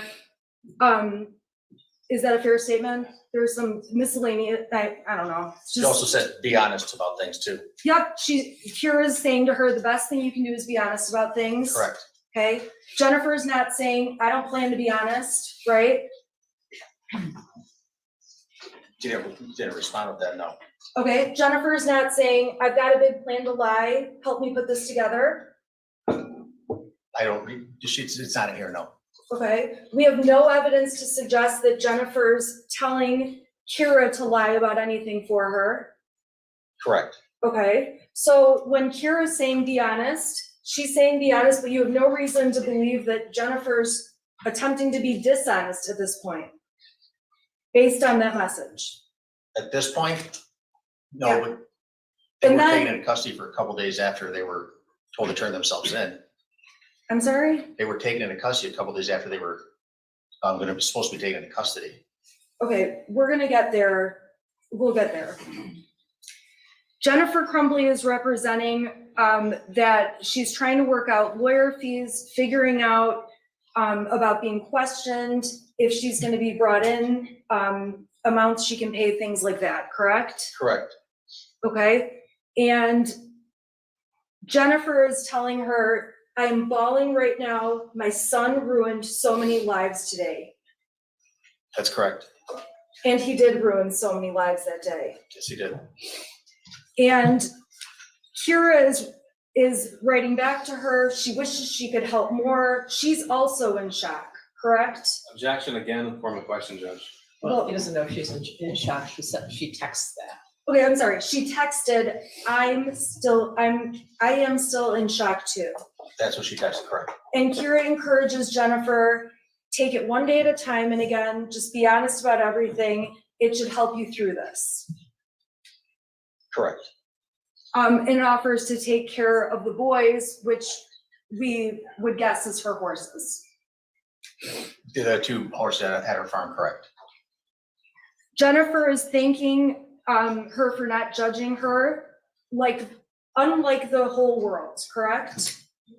Yes, correct. Okay, meaning that we can assume Jennifer feels the whole world is judging her.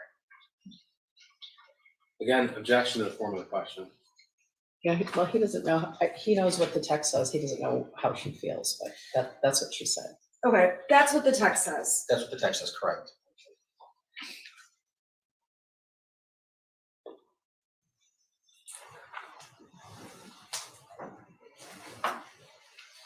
Kira says that she's not gonna essentially judge Jennifer. It doesn't remotely make her think it's their fault, correct?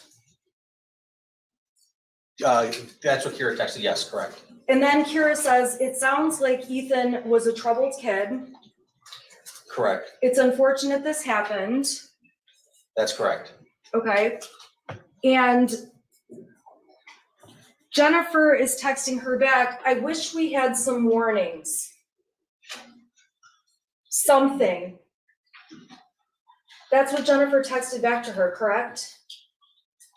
Yeah, the hallucinations, back to that could have been warnings for seeing demons. Okay? And again, you didn't know these people, you don't know the context, you don't know what they discussed. We've already covered that earlier in your testimony, right? I do not know them before this prior. Okay, so you've talked about the hallucinations many times, the jury gets it. There's a text about hallucinations. We all agree, those are there, okay? To you, those would have been alarming. You would have acted differently based on getting that text. Absolutely, I would have. Okay. Jennifer Crumbley is texting her friend Kira in this text thread. That's what we're going over right now. Okay. And her texts are saying, I wish we had warnings, Correct? Correct, that's what she put, yes. okay? And Jennifer Crumbley wrote, he's a good kid, they made a terrible decision. and there may be typos, but it says, he's a good kid, they made a terrible decision, correct? That's what she typed, yes. Okay. Kira responds back, there probably were warnings, but nobody saw them. Hindsight is always 20/20.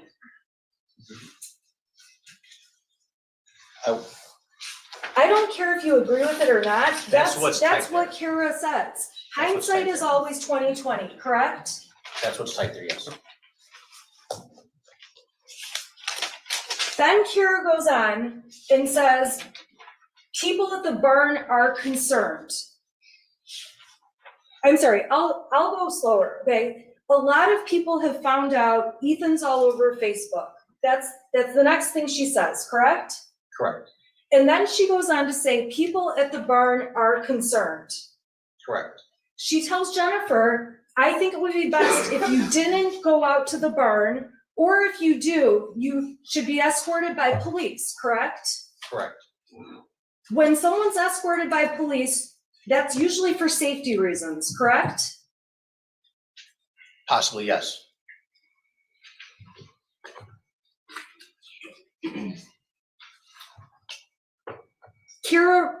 Jennifer says, seriously, those horses are the only thing good in my life right now, and this is after the shooting, correct?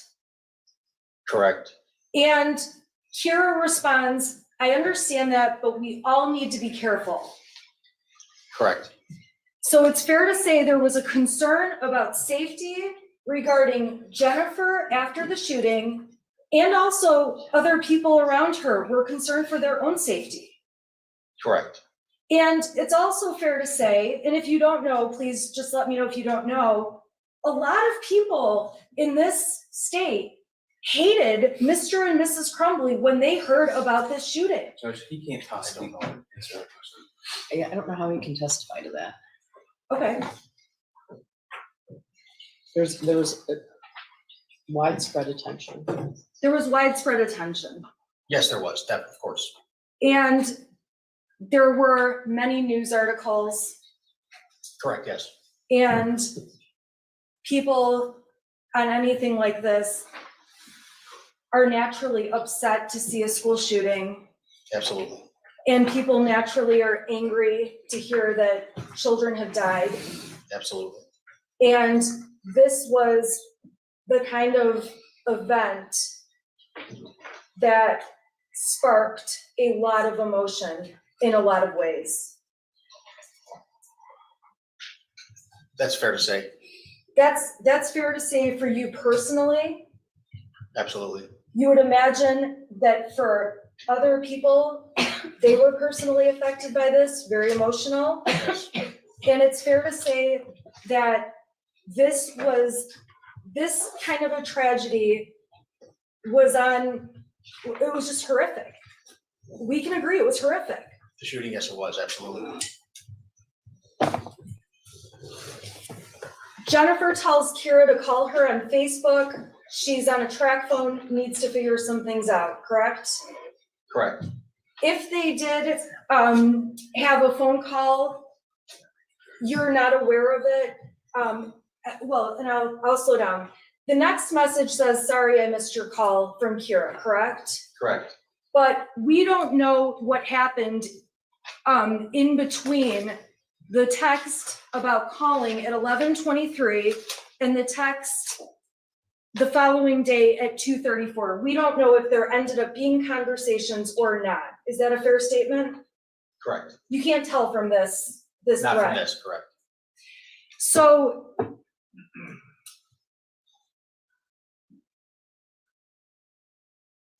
they're going back and forth, talking more and more about letting her know later today, things like that. There's talking horses in between all of this. Is that a fair statement?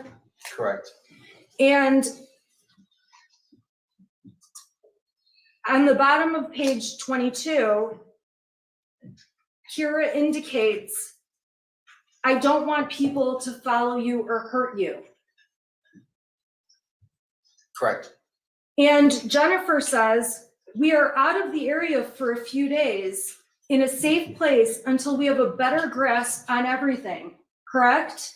That's correct. She doesn't say, we are trying to get out of state, we're trying to get out of the country. She doesn't say anything like that, correct? Not in this chat thread. Okay, in this, she says, we're trying to be in a safe place, Correct. which would indicate safety is of course a concern to the Crumbley parents. By saying they're in a safe place, yes, I would say that. Kira says, I'm glad you're safe. I care about you guys, correct? Correct. She assures her she'll take care of the horses.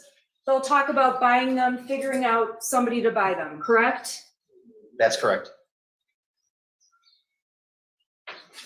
A few more text messages back and forth about meeting before then. And then on page 24 of that exhibit, Jennifer says, what's your number? I want to call and set up a safe place to meet, correct? That's correct.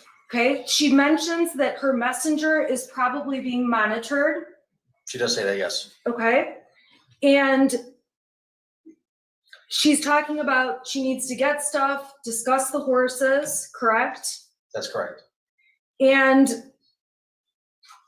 let's see, they're going through more about whether cash or checks are best. What page is that? It's I see that, on yes, I'm sorry. 25. Yes, Okay, and you're aware that after the night of the shooting, the Crumbleys went and stayed in a local hotel, yeah, correct. They went to a hotel, yes. okay? And the next day, they went to a different hotel, Correct. okay, which was also, I mean, maybe an hour from here, a local hotel, not out of state, not out of the country, right? Within an hour, yes. Okay, and so in the days following the shooting, the Crumbleys did not return to their home in Oxford. They did not know. And as far as you know, since the day of the shooting, the Crumbleys have never returned to their home in Oxford. No, they've never been back.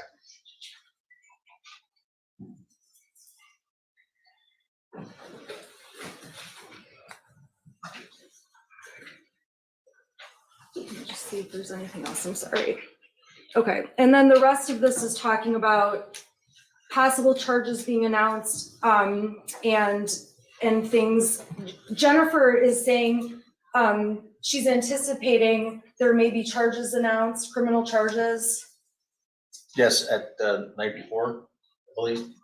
On page 26, yes. After the shooting, Yes, and when she's talking about charges, she's trying to figure out if they're charges, well, I'm sorry, scratch that.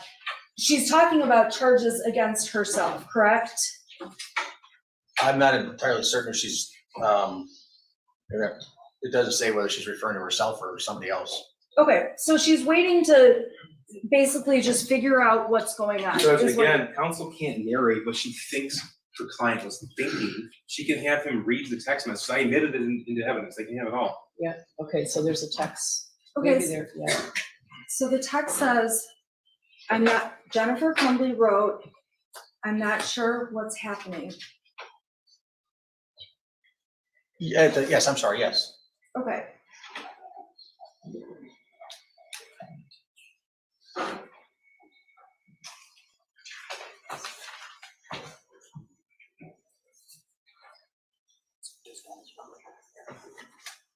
From the text message thread that the prosecution introduced between Jennifer Crumbley and Brian Maloche, we also can conclude, and if you can't, let me know, that Jennifer Crumbley was trying to deactivate and delete social media accounts. I believe she was, yes, I believe they discussed that, yes. And Jennifer Crumbley is asking Brian Maloche things about, can you still see James's Facebook? Can you see my Facebook? Questions like that, correct? Correct. Okay. James and Jennifer Crumbley Jennifer Crumbley, in her text messages, is very clearly making it obvious, I'm sorry. She is telling Brian that she is shutting things down. Like that. I don't remember the language that she used. I know they talked about it. I don't remember if she used the phrase shutting things down. If a person has a Facebook account that they deactivate, okay, I'm gonna go even slower. When someone has a Facebook account, other people in the world have the ability to see that account, correct? If it's public or your friends or whatever, other security settings, well, yes. However you have it set up, Yes, you allow who can see the account and who can't, correct? that's correct. If you do have an account and you don't want the world to see it, if you deactivate the account doesn't appear when people look for you on Facebook, correct? That's correct. So if the Facebook account is deactivated, people cannot send you messages through Facebook, correct? That's correct. And they can't send you messages through Facebook Messenger. I'm not entirely certain if you'd have to deactivate Messenger as well. I don't know, because they are two separate platforms. It's under one company, Meta, Facebook, but I don't know if you have to deactivate both of them. So with Messenger, if Jennifer Crumbley deactivated Messenger, we can agree that people wouldn't be able to send her messages. Correct.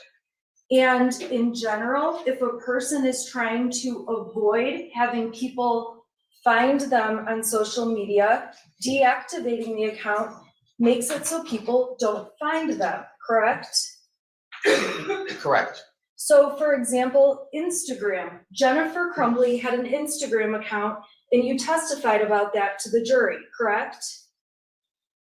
Yes, there's a two-factor authentication text message that was found, yes, with Instagram. Is that what you're referring to? I'm not referring to the two-factor authentication, but you testified that Jennifer Crumbley had an Instagram account. Well, we can agree, she had an Yeah, she Instagram did. account. There were posts that were admitted the other day, I believe, right? Right, and in that, on Instagram, the whole point of Instagram is to post photos or videos, correct? Correct. And we can see the Instagram account that Jennifer Crumbley had with videos and pictures she had posted over time. Correct.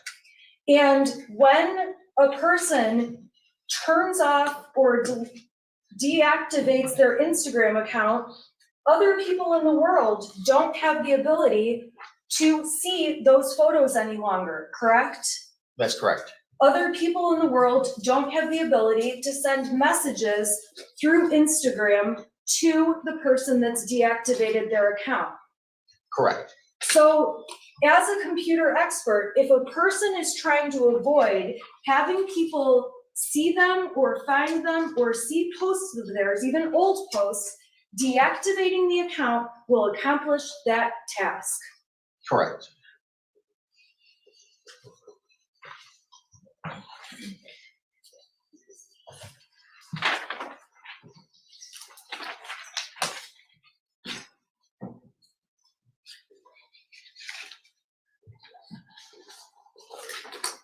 On that Instagram account, you are able to tell from the data that you received other accounts that Jennifer Crumbley followed. Correct. So meaning that from her account, Jennifer Crumbley had certain people she was linked up with where she could see what they posted on their accounts, correct? Correct. And on the flip side, people she was friends with on Instagram or connected to could see what she posted. That's correct. And we know that Jennifer's son had an Instagram account, e.crumbley, correct? Correct. And we can tell that Jennifer's account was connected with her son's in a way that she could see what he posted on that account. Correct. And we can presume he could see what his mother posted. Correct. When you are looking through the Instagram records, you are not able to tell which posts Jennifer did in fact see or not see, correct? Correct. So if the shooter posted something and Jennifer Crumbley had not checked Instagram, it's possible she would not have seen it even though he posted it. Possible. If he posted it and she looked at Instagram and looked at his account, looked at his profile, is that what it's called? She would certainly see anything he posted. Looked at his account, you're saying, I'm sorry? Yes. Correct. But in terms of all of the data you have, you don't have any way to determine which Instagram pictures she did or did not see.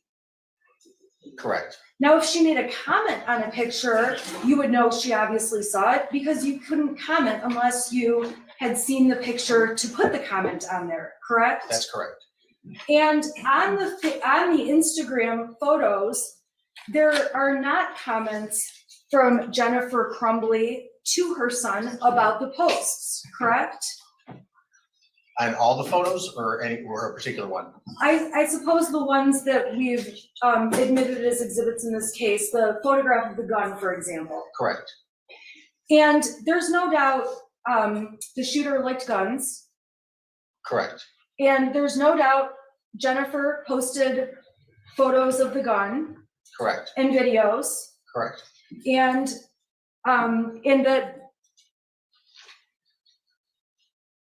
even with what she posted, we can't tell if the shooter could see her posts. Possibly, correct. He may have seen them, he may not have seen them. That's correct. In terms of people communicating, we know that people can communicate obviously by telephone, voice phone calls. I don't take many these days because I hate them, but in the old days, we could talk on the phone from one person to another, correct? Correct. And there's the ability, obviously, to text. People can send messages from one person to another.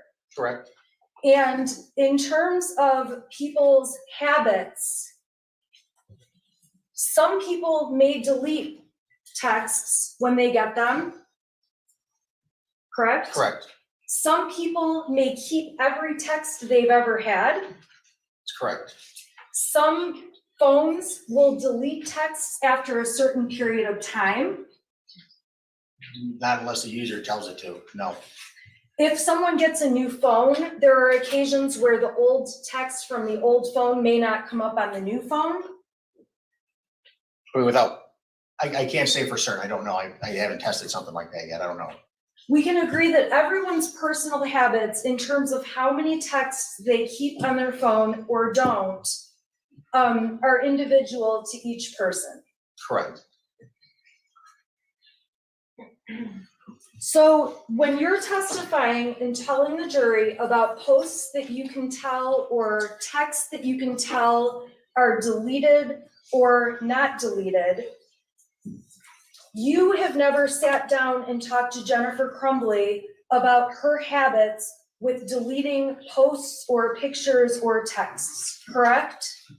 That's correct. The best you can do is look at what's deleted, what's not deleted, and tell this jury your findings. Correct.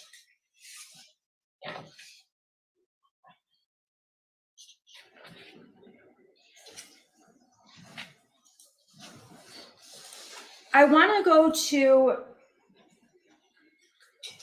March 9th of 2021. You testified pretty extensively about that date. Do you recall the materials from that date? And if not, I can certainly. Yeah, if you have copies of it, I would prefer that, yes, please. Okay, so on that date, I will approach with copies in just a moment. I just need to pull it up on my computer. I'm gonna go to exhibit number 78. Okay. So, Your Honor, may I approach the witness? Sure, he has them on the screen. He does, you said you wanted hard copy. Either way, it doesn't matter. Okay, oh, okay. Are you okay with the That's screen? Or do you want? I'll have that, please. Okay. Yes. Thank you. Okay, so March 9th is one of the dates that you talked about. Correct. And the text messages that were introduced make it clear that James and Jennifer Crumbley made plans that day to go out to the barn, correct? Correct. And you have photos confirming that they were in fact at the barn, photos of horses they took. Correct. Okay, the jury has seen that the data shows the times these photographs were taken, so we know they're taken on March 9th. Correct. Okay, you've brought in GPS locations to prove they were there on that date. Correct. Okay, and it's on that date that Ethan Crumbley, the shooter, is sending his parents some texts that were admitted through Exhibit 82. Do you recall those texts? I do, yes. Okay. Now, in these texts, starting at, I'm gonna put it up on the screen.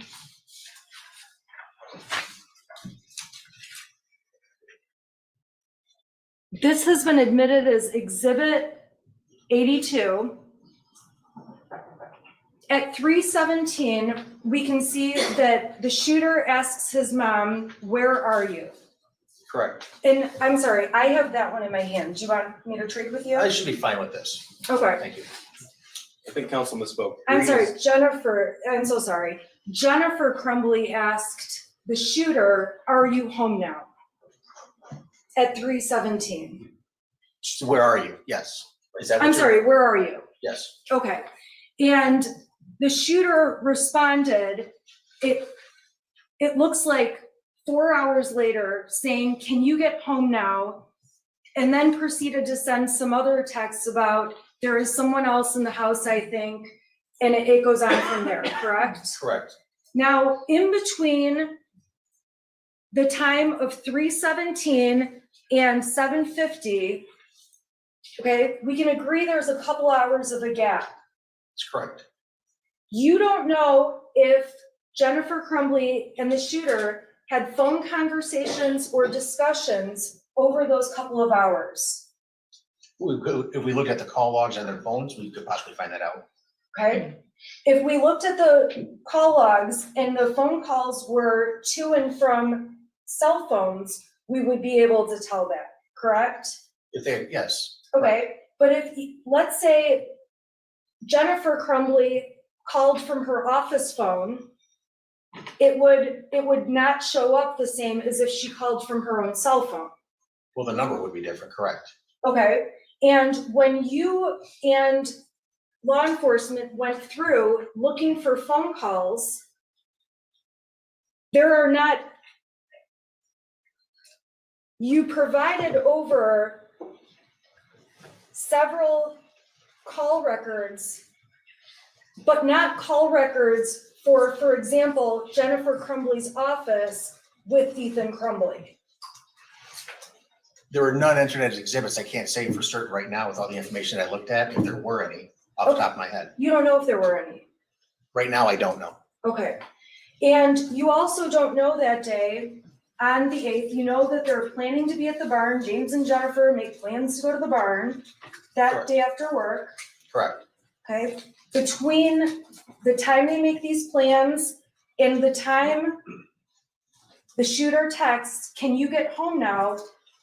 You don't know if Jennifer Crumbley or James Crumbley has physically been with the shooter. Right, no, I do not. From that chat thread right there, I do not know that. You don't know the discussions on that day that may have taken place in between the shooter and his parents. Right, from this, I can't tell you that. Is that what you're saying? I don't understand. Right. Correct. Right, the best you can do is piece together bits of information, but we can agree there's gaps of time where you don't know definitively what happened. Correct. Right now, yes. we can agree there are any number of things that could have happened between 3:17 and 7:50 there would not be evidence to show you what exactly happened, correct? If there is none there, you mean? Is that what you're saying? Right. Correct. And the only people who would know if they can even remember the day years ago would be the people who were present. So Mrs. Crumbley and the shooter, correct? Correct. They would be the only people who truly know what they spoke about or didn't speak about on that day. Correct. So when you see these texts, and I understand you find them alarming, I imagine that the texts, and please correct me if I'm wrong, that you find alarming are the texts about there is someone in the house, I think, someone walked into the bathroom and flushed the toilet and left the light on. I thought it was you, but when I came in, no one was home. There is no one in the house though. Those are some of the texts that you found to be problematic, correct? In the fact that there's no response in between any of those, yes. Okay. We can agree there's no response, but you don't know if, okay, we can agree there's no response by text between Mrs. Crumbley and the shooter, correct? Correct. But you also have no way to tell when you see text messages like this, at what time Mrs. Crumbley read those texts. Correct. You'll be able to tell that if it was read, but yes, not what time. Okay, so for example, when the shooter texts, "Can you get home now?" And then there is someone else, there's someone in the house, I think, a few seconds later, and then about 30 seconds after that, another text. You have no idea if Jennifer Crumbley checked her phone to see the first text message, checked and saw the second. You don't know which ones she saw or when, correct? I don't know the time they were read, no. All you know is that you don't see any response to them. They're correct, there's no response. So there's a number of possible things that could have happened in between these texts. From 7:50 to the end of the last text, Yeah, she could have texted back, you mean, or called? she could have, well, she didn't text back, we agree with that, Correct. right? Yes. Okay, when I say there's a number of things that could have happened, I mean, she could have read the text and thought this is garbage or he's joking and just set the phone down, correct? She could have. Okay, she could have not seen the texts because she was busy doing something. Correct. She could have been, we know she's at the horse ranch. Are you aware of how strong Jennifer Crumbley's cell signal is out at the farm, at the barn where the horses are kept? I have no idea about that, no, I do not. Okay, if her cell signal doesn't work out where the barn is, it's possible these texts are not getting to her until she gets to a place where data uploads into the phone, correct? That's correct. So while we see these texts being sent, we cannot conclude that Jennifer Crumbley is reading these as they are coming to her. Fair to say? I mean, that's the time that they were sent, the 7:50 and 14 seconds, and then 17 seconds and 39 seconds. That's when they were actually sent, and they were received on the other end. That's marked at that time. Otherwise, it would have come in at a later time. Okay, but my point is, you don't know when she saw them, when Mrs. Crumbley actually read them. No, but they would have been on the phone at that time. If the phone had a signal and was able to get text, they'd be on the phone at that time, correct? It would have been at a later time, at the time that they came in. Okay, but if the signal wasn't working, she might not have been able to see those texts until she got to a point where the signal came in. Correct.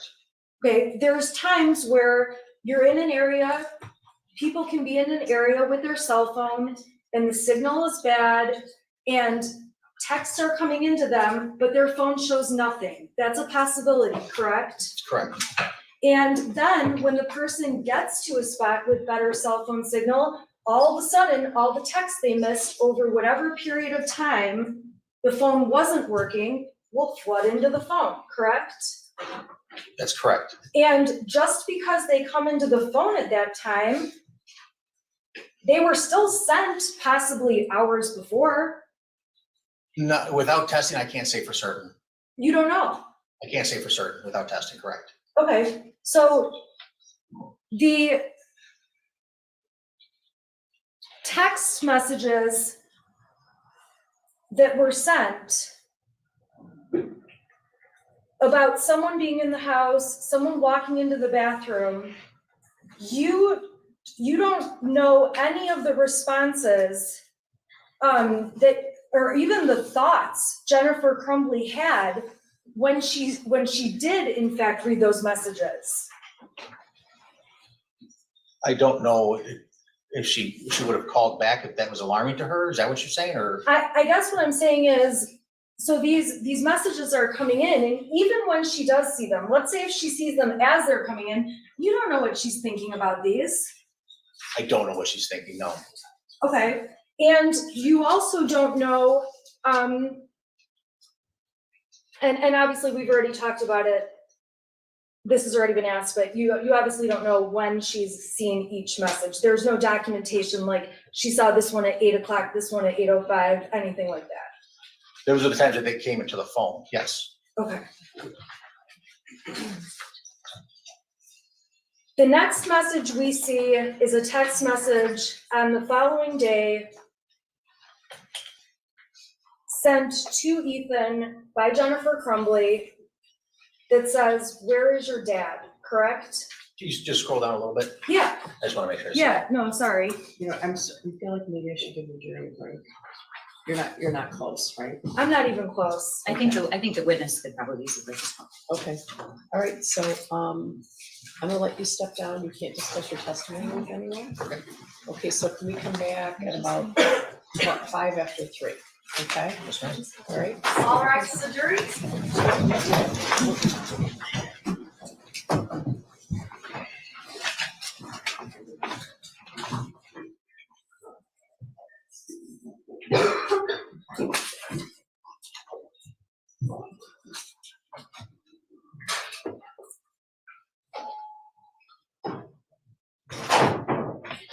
I mean, see, you know, some of the questions are becoming repetitive, so, that's gonna make you lose them, Okay, all right? All right, so 5 after 3, okay? thank you. Thanks, sir.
Right,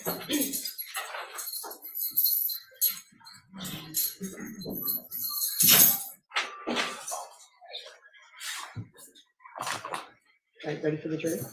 Yes, sir. You can retake the stand.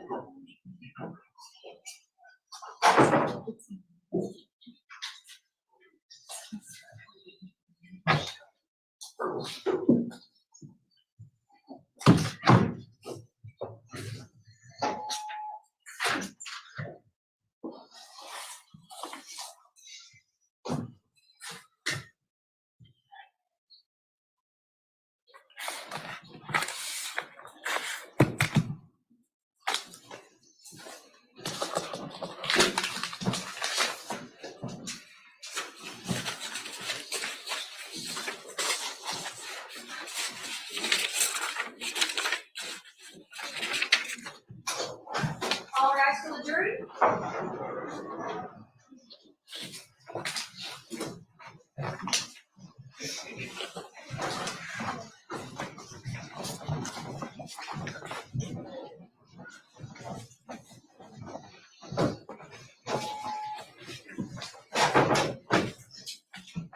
All right, you're ready to see it.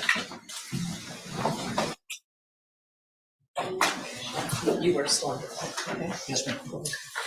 Go ahead, Ms. Okay, thank you.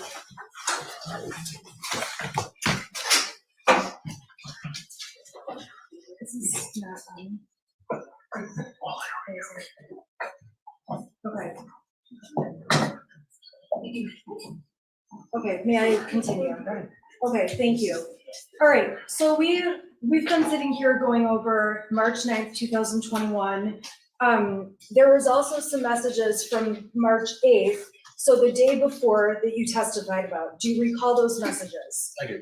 Okay, do you recall, do you need to see those messages, or are you able to answer questions without I'd seeing like them? to see him, not, yes, please. Okay, so these are going to be, let's see here. This is exhibit 84.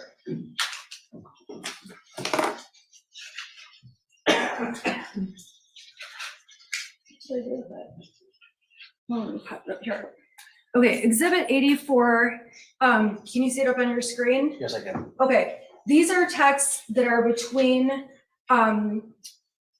James and Jennifer Crumbley, correct? Correct. Now, these texts are confirming that Jennifer is saying she's swamped at work and is gonna have to not go to the barn that night, correct? I'm sorry, do you have a copy I can, let's scroll. I don't know what I did with my copy, let me just, You sorry. don't have that. Here it is, it's right You're here. just scrolling too fast. Okay. Here you go, sorry, No, it's fine. this is 84. Thank you. Do you want me to take these, or do you wanna keep those? Unless you're gonna refer to them, I don't need them. I'm not sure if I will, so we'll find out. Okay, so on exhibit 84, these are the texts from the day before. March 9th are the texts where Ethan is sending those things saying there's somebody slamming the door, things like that, right? Correct. Okay, these are from the day before on March 8th, yes? Correct. And you testified about these texts from March 8th on direct, and those were admitted through the prosecution. Correct. Okay, on March 8th, the parents are talking about Ethan at the beginning of the text messages. Is that a fair statement? At 3:09, Jennifer asks, is Ethan going bowling? Okay, so on page 386, she starts off with, is Ethan going bowling? He says IDK, which is I don't know. We can agree on that. Okay, what do you mean, I don't know? Okay, goes down further, and Jennifer Crumbley on the 8th is asking at 3:12 in the afternoon, why isn't he home yet, correct? That's correct. At 3:12 and 51 seconds, she says he should be home by now, correct? That's correct. When she's saying he, we know that she's talking about Ethan, correct? Correct. And then it goes on at 3:12 and 56 seconds, she says freaking out, correct? Correct. And James responds to her at 3:13, so not even a minute later, he doesn't get home until 3:16, correct? Correct, that's what he says, yes. So these parents are communicating about when their son gets home down to the minute of when he can be expected, yes? Correct. Jennifer's text back to him is, I told you to pick him up because he's upset and I don't want him to do anything stupid, God damn it, correct? Correct, That's Jennifer saying that to James. correct. On this date in March of 2021, Jennifer is working at Princeton at her job that's out in West Bloomfield, correct? Correct. And as far as you know, James at that time is a DoorDash driver working out in the Oxford area. Correct. And at that time, James was in between jobs. And if you don't know, please tell me, in between jobs and door dashing on the side as he was waiting for another job to come along, correct? I do recall a text message about trying to be an interviewer or something like that between them, yes. Okay, and in all fairness, if I ask you something you don't know, just let me know. Absolutely. Okay, I'm just trying to speed it up a little. Okay, so Jennifer's yelling at James, I don't want him to do anything stupid, goddammit. When she says that, it's fair to say you don't know what she means by I don't want him to do anything stupid, correct? I have no idea, correct.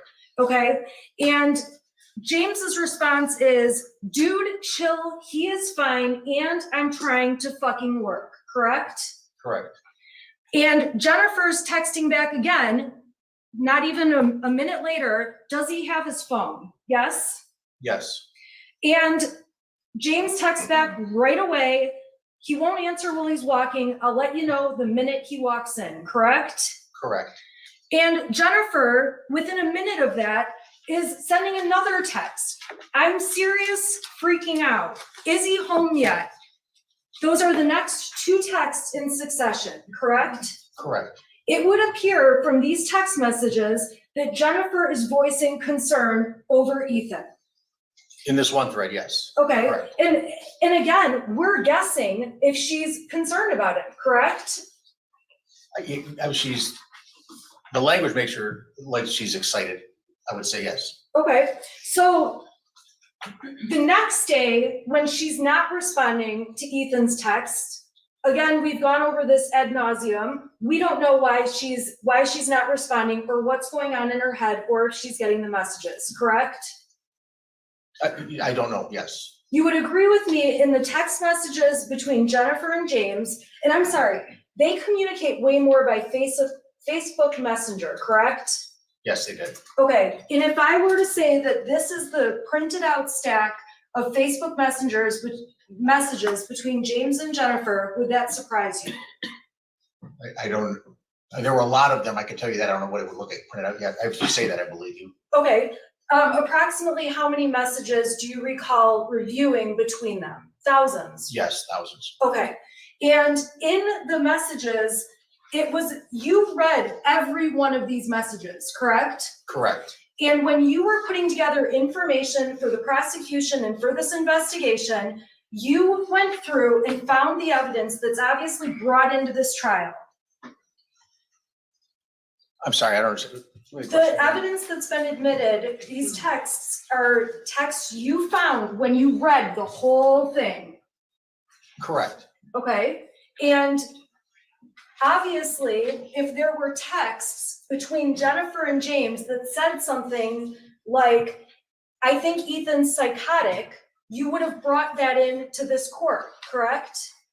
Just like the text we had where she said she was worried he was depressed, yes. Okay, so, and I'm gonna get to the text about him being depressed later, but if you saw something in these text messages, like, I think our son is a serious threat, you would have brought that in here to show this jury.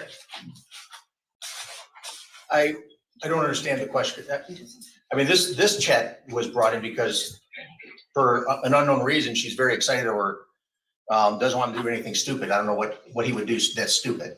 Right, okay, so you don't know what he would do that's stupid. Aside from that though, my point is, we're not going to have this jury read all of the text and messages between James and Jennifer Crumbley, right? Correct, And in prepping for a trial, you bring in the ones that show the point you're trying to make, correct? correct, So to do that, you read through all of them. correct, And you pick out the ones that you think are important. correct, And the ones that you've shown the jury are the most important ones you found. correct. And we can agree that the balance of the messages, there's a lot more information that this jury is not going to see because it's not important to proving this case. I'm sorry. What was your, give me the question again? I'll ask a different question. It's fair to say throughout these texts, there are numerous conversations between James Crumbley and Jennifer Crumbley about their son. Numerous? Yes. I wouldn't say numerous. Okay, there's many conversations about, is he home yet from school? There's some, yes. Okay, there are conversations about him having to go to take headache medication. I don't recall it. It might be that I recall headache medication. I remember him having a headache. Okay, there are texts in here about what they're gonna eat for dinner with their son. Okay, Do you agree? correct, yes, Okay, there's texts about all kinds of things that a mom and a dad would talk about that are not important in terms of proving this case, correct? correct, Okay, and the most important information you found are the papers that have been admitted through the prosecutor. correct. Okay, and in the rest of the text messages, my point is, if you saw something that was more serious, like, I think Ethan's gonna shoot people, you would have brought that into court. Just like the one, yes, Okay, you would have. so when we're looking at the I evidence, just need to object to the form of the question. She's characterizing that he brings it into court. He doesn't bring it into court. He's the investigator, the prosecutor decides what they're asking to be admitted, so. Or she's He's insinuating that he's taking certain things out and not telling anybody else. Everything's been turned over. I mean, it's the I'm same not argument. insinuating that. I'm starting to think it might be shorter to ask the jury to read that whole stack, right? Would that be shorter? Yeah. Okay. My point and my question is, James and Jennifer discussed Ethan in other text messages. Yes, they do. And if there were text messages that showed evidence that either one of them believed Ethan was sick, mentally ill, anything along those lines, you would be pointing them out for this jury. More than what we have, correct, yes. Okay, what you have is the best evidence you could find after going through all of them.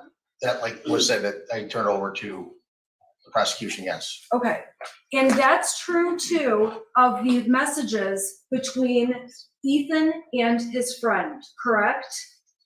In terms of the evidence you brought in, is the most important evidence you thought that was relevant to this case, correct? Not entirely, The same no. objection. It's the witness doesn't bring in evidence what he thinks is relevant. He's already testified. His job is to take the data, he extracts it from devices, and he passes along all the information. And the prosecutor decides. Thank you. I mean, it's the technicality, they work together, but the prosecutor is the one who decides what might be relevant and what might be admissible. Okay. When you went through the cell phone reports, you read all of the messages between the shooter and his friend, the friend that the prosecution has not named, but the one friend that's been an issue in this trial, correct? Correct, You read through, there were over 25,000 messages exchanged between the shooter and his friend that came off of the phones. correct. If I told you that this was the amount of text messages all printed out, would you disagree with that? I would not. Okay. And when you went through and pulled out, we can agree that there's lots of different topics discussed among these text messages. Correct. And the text messages that were brought in and entered as evidence were from this large stack of text as a whole. What was presented, I'm sorry, They're in these, yes, they're from here. yes, there was more information that was turned over, but Right, okay, so my point is though, the pieces, the materials that have been admitted and that you've been testifying about are a part of all of the messages between the shooter and his friend. correct. Judge, if council wants to continue with this, that's admissible. And she has asked if we're I not to think we be. need to be really careful, okay? See, you know, this is the conversation we had when we were picking the jury, that we are not trying the case of the shooter. So we've all endeavored to give you the things that are important to this case, that are not specific to the shooter's case. So, you know, I don't want the jury to think that they are not allowed to see something. All right, so I don't want the jury to think that either side is hiding something, because they're not.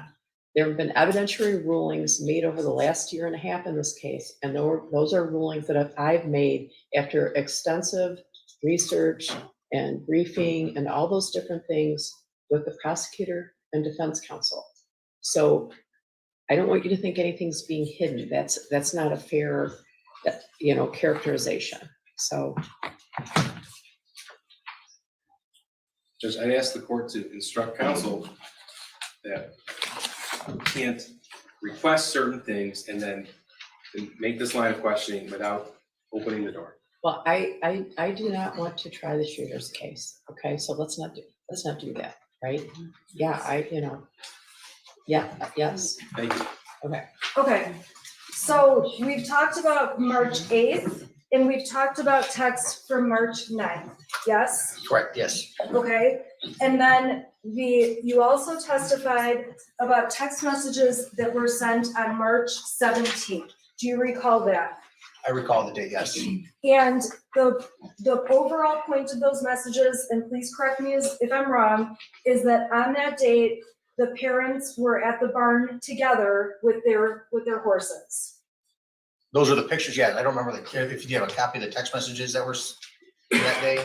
I can show you them if you need. Can I make a request? Yes. Could you disassemble the Leaning Tower of Pisa? Oh, Because, sure. honestly, it looked like it was, I would hate you to have to reconstruct that. It just looked like it was gonna tip, and then you'd have to try to re-put it together, and that would take, I'm sorry, hoping, Sean, if you- I'm hoping you're gonna be drinking a glass of wine in your sweatpants this weekend instead of I'm gonna drink a bottle. reassembling that file, so. 5 bottles at I this just, point. it looked like it was gonna tip. so, Okay, no, thank you. All right. All right. We talked about 3.8, we talked about 3.9, I'm going to 3.17. You asked me what text messages I'm talking about, and these are the exhibits that are around exhibits 83 through 86. Would you like me to bring you the text messages so that you can see those? If you could, please, yes. I think the March 17th starts with exhibit 85. Okay, now, on 85, we amended it, so there are texts that I remember, were, yes, ma'am. okay. And then I'm also gonna hand you right now, what's on 86, okay? Okay, thank you.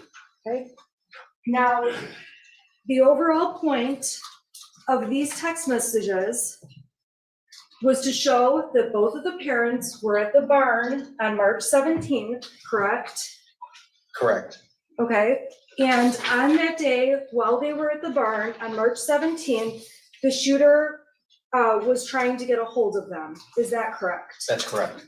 Okay, and on that date, we have cell phone evidence that was admitted in exhibit 83 that shows, and tell me if I need to slow down, I can break this down more. An hour after the shooter was texting Jennifer Crumbley, she called him and had a phone conversation within an hour, correct? Correct, And that phone conversation lasted less than a minute, correct. I remember that. and you have no idea what was said during that phone conversation. No, I do not. You have no idea what happened after Jennifer left the barn that day or James left the barn. No, I do not. You have no knowledge that the family, whether they were together that night or not, correct? Correct, You've done the best you can do to put together the information with materials you have. correct. Okay, so we've talked about March 17th. Now I want to talk about March 20th. I'm sorry, the 19th and the 20th.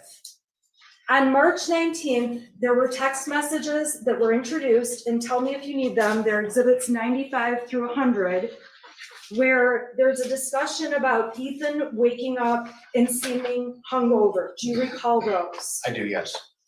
Would you like me to give you those? I just like having a copy in my Yeah, hand or that's- on the screen either way. Thank you. Yeah, absolutely. Okay, so here's exhibit, this is 95. And I'm gonna put 95 up on the screen. So now we're talking about March. Sean, can you fix it now? You need your laptop. You just plug it back in. It just came. Okay. All right, so we're looking at exhibit 95, okay, which has been admitted. And this is from March 18th, correct? 1995? Yeah, okay. Exhibit 95 is from March 18th. Look at it. It It's- says You know March what? 19. It goes over multiple days. Okay, may I please approach with 96 also? Sure. Okay, there's two that are in order and they both contain multiple days, correct? Correct. Okay, so I'm sorry, this is a little bit confusing because we've got two different dates on two different exhibits. Okay, so I'm gonna go to 96 first. These texts actually come before 95. On this date, these are the texts where Ethan says, I just finished picking up the room. I cleaned until shelves or clothes started flying off the shelf. This stuff only happens when I'm home alone, correct? Correct. Okay, and I am totally off. I am so sorry. March 17th. I need to be on exhibit 85. 85. 85 is, it says is the thread from March 17th, 2021. Yes, and 85 is one that I cannot display because it's been redacted. So I'm asking if the prosecution can please put 85 up on the screen. Can you put redacted 85 on the screen? I can, I just need a minute, Doug.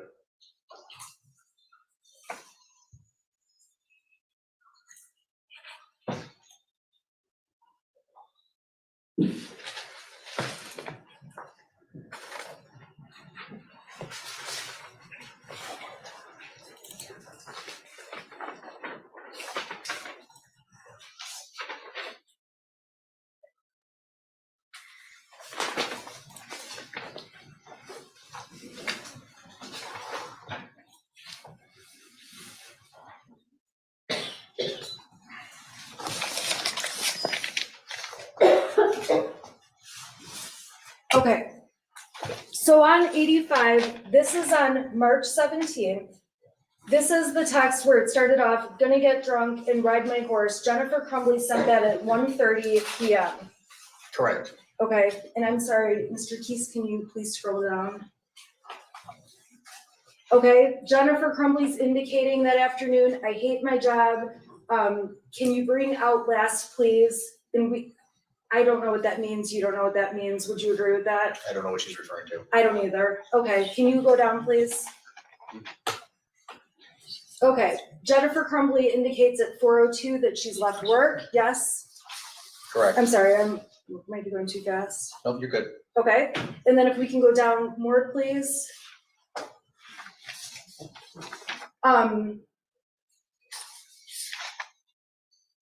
That jumped exhibits. That's the end. Oh, I'm sorry, so That's the end of 85, can you go to the end of 85? Because it jumped to 86. Okay, If you want. so on 4:02, at 4:02, Jennifer Crumbley said that she left work. Correct. Okay, and the important thing about the 17th is showing that on that date, she was at the barn. Correct. And the next day is on the 18th, when we have the text messages about, I'm sorry, March 19th, exhibit 95. Do you have 95 in your hand? I think he does. I do not. It would be easier probably just to admit the whole thing and go page numbers, but obviously, we're not gonna do that. I'm just having a difficult time with these pages. Do you have exhibit 95? I do not. I thought he did. I have 96.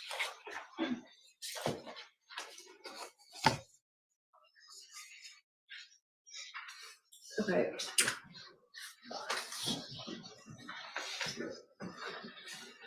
I am so sorry that this is a mess. Okay. On March 19th, I've got it up on the screen. This is when Jennifer Crumbley and James Crumbley are talking about Ethan acting like or seeming like he was way hungover that day, correct? Correct. And it appears from the text that Jennifer is asking if he's okay. She says, "How is he?" Correct. Okay. Why is this doing this now? I am gonna kill myself. Okay. Okay. So he woke up acting like he had way too much to drink last night, complaining about a headache. That's what James said back to Jennifer, correct? Correct. And,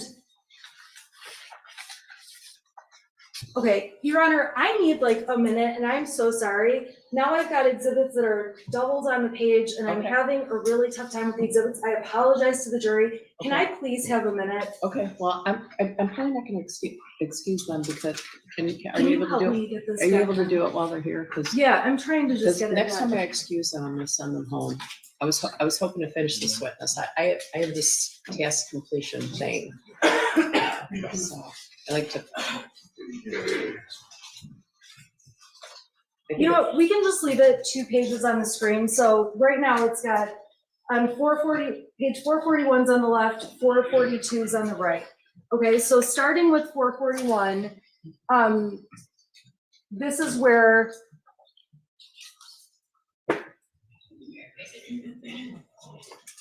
the text says, "Well, he was really worked up and out of control, so I can see why." This is after they're talking about him waking up, correct? Correct. And Jennifer Crumbley texts, "All I know is he needs to eat, go to work hard, not complain, and he can get his stuff back," correct? Correct. And James ends up saying that Ethan asked, "Why was I in your room last night?" Correct. And Jennifer ultimately says she gave him a melatonin pill or a melatonin tablet. Correct. And James says to her, "I thought you gave him a Xanax last night." Correct. And it's evident from this that Ethan, or the shooter, their son slept in their bed that night. Correct. And it appears that on March 19th, as the parents are talking, there was some kind of argument or something happened with their son the night before. Correct. And we don't know anything about what happened the night before on March 18th that preceded this whole conversation. Correct. It appears from the conversation on the 19th that something was taken away from him because it implies he can get his stuff back. The objection in the form of the question, he can't testify what it implies or what it appears, and Well- what's on the phone. I'm sorry, I'll restate that. Okay. The text explicitly says, if he does these things, he can get his stuff back. Correct. Okay.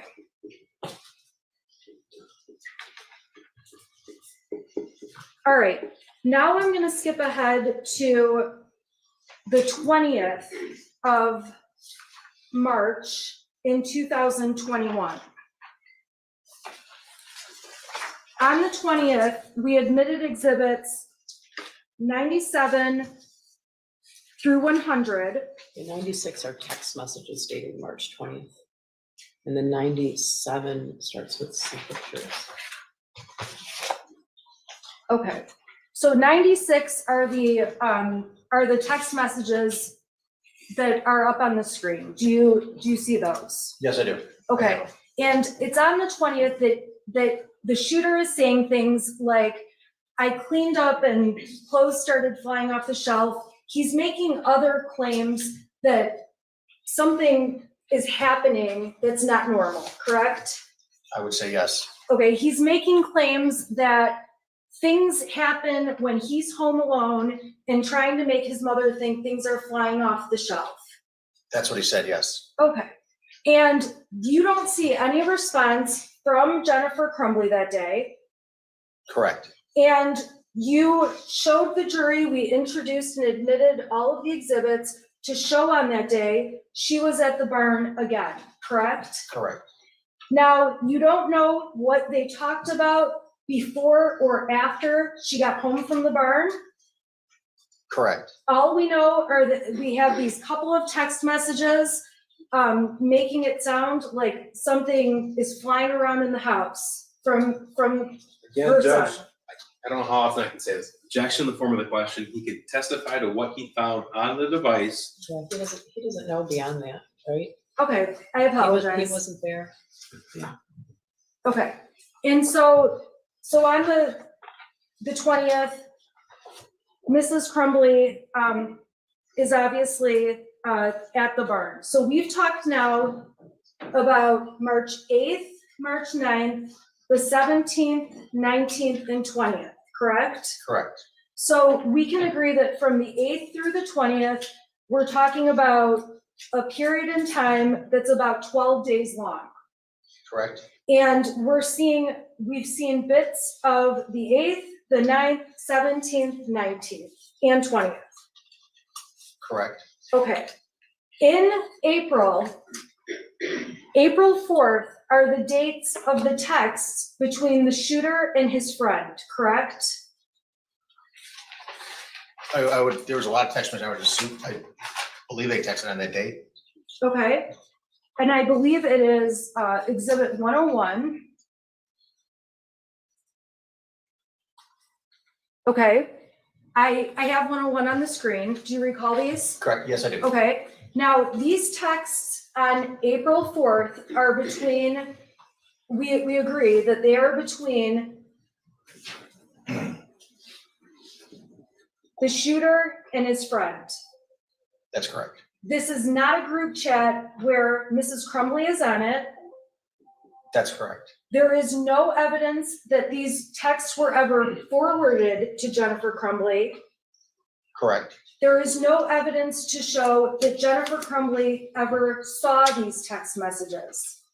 Correct. For example, there isn't a text like, oh my gosh, you should see what our son sent to his friend today. There's nothing along those lines, correct? Well, not in this group. Are you talking about this chat still? I'm just saying in general, if you found evidence that Jennifer Crumbley saw these texts, that would be important. If she saw, I would say yes. Okay, and we don't have anything to show she saw them. Not that was on the phone, no. So on this text thread between the shooter and his friend, he talks about how he hears people talking and he sees someone in the distance, correct? That's correct. There's no response from his friend. Correct. We don't know if his friend saw those texts and didn't respond, or if his friend didn't see those texts and the shooter just kept texting, right?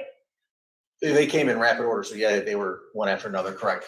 Okay, so this is around, so 11:56, and then we go down 11:57, says, it's at the point that I'm asking to go to the doctor. Okay, that's one of the texts that you testified about, correct? Correct. There are not any texts where the shooter is saying anything to his mom and dad about, I want to go to the doctor. Correct. While the shooter is saying this to his friend, we don't have any evidence that it's true, whether the shooter really wanted to go to a doctor or not, correct? I mean, you said it a couple times. They Well- talked about everything. And all the times that he talked about it, this jury is seeing, you've brought that in. Well, you haven't brought that in, I'm sorry, I keep misstating that. The evidence in this case is showing the jury what you gleaned from your investigation. I don't understand. I'm sorry. Okay. In the investigation, you don't have any text messages where the shooter is saying to his mother anything about going to the doctor for hallucinations or anything along those lines. That's correct. Okay, if that did exist, the jury would be seeing that. That would have been turned over to the prosecution, yes. Okay, so in this case, when the shooter says, it's at the point I'm asking to go to the doctor, my mom left when I told her. Again, you have no idea if Mrs. Crumbley ever saw these texts between the shooter and his friend. Correct. And we can agree, we don't have any more context than just this text thread that exists between these two. Judge, again, counsel is getting very close to running afoul of the motion that she filed to preclude evidence, Judge. There is a lot of context, but counsel Your requested Honor, this motions. is making it sound like there's evidence being hidden, and there's not. Okay, well, I've said there's no evidence being hidden. There's no evidence being hidden, but. Okay, so ask the next question. Okay, You're not aware of any communication between the shooter and his mother No, asking for? correct. okay. And when the shooter texts his friend, I was thinking of calling 911 so I could go to the hospital and text, I need help. There are no 911 calls, correct? Correct. There are no text messages to Mr. or Mrs. Crumbley saying those same types of things. Correct. And when he says, I am going to ask my parents to go to the doctor tomorrow or Tuesday again, we obviously don't know if that's true. Correct. And when he says, but this time I'm going to tell them about the voices, okay, that's the next text, right? Yes. Okay. In his words, he did not send that information to his mom and dad as far as you can see from his messages with them. Correct. So when we're talking about this whole text thread, where at the end he says, like, I am mentally and physically dying, you also don't have any evidence that the friend who received these showed them to the shooter's mom, correct? Correct. There's no evidence that his friend did anything with these text messages beyond the fact that they exist. Correct. we don't know if, Judge, we just need to clarify, there's thousands and thousands of text messages. She needs to be more specific. Is she asking to comment on the 20,000 page text thread? Is she asking to comment on certain days? It isn't fair to the witness who reviewed all this information. Okay, well, is there any evidence that the friend shared anything with the parents? I don't. Not that I know of. okay, thank you.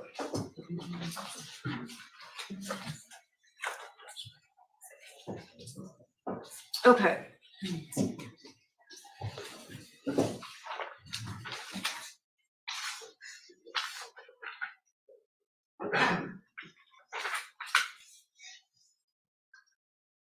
Now, on April 29th, okay, so we've talked now about April 4th and 5th, the text between the shooter and his friend.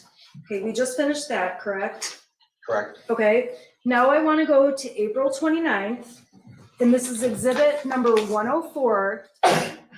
You testified about a text thread that went between Jennifer Crumbley and the shooter's friend's mother, correct? Yes, ma'am. Now, in this text thread, the moms are, you would agree with me, talking about the difficulties of online school and how it's wreaked havoc essentially on their kids. Correct. Okay, and they start off by talking because Jennifer is telling the friend's mother that Ethan is not going to bowling, correct? Correct. And she says he's been acting kind of depressed. I don't know what's going on, correct? Correct. And she says, I'm not sure if there's something bothering him at school. He doesn't really feel good. I can't get anything out of him, correct? Correct. She doesn't say anything in here like he's seeing things, he's hallucinating, I'm noticing that he's paranoid, correct? Correct. She uses the word, he appears to be somewhat depressed. Depressed is the word she uses. Correct. In terms of the word depressed, that could have meanings. Objection, speculation. He's not gonna explain what being depressed means. Well, that was actually my exact question, was just, you can't explain what it means. That was my question. It means different things to different people, different professions. Right? You answered my question. That was my question. Thank you. Okay, I'm sorry, may I continue? Yes. Okay, yes. So then they're talking about how the shooter and his friend are happy when they're together, and Mrs. Crumbley was concerned, based on these text messages, that there had been something going on between the shooter and his friend, but it's clear that's not an issue, correct? Correct. So these text messages, Mrs. Crumbley is, you would agree with me that overall, she is indicating an interest in figuring out what's wrong with her son. She's pointing out things that she's aware of. Okay, and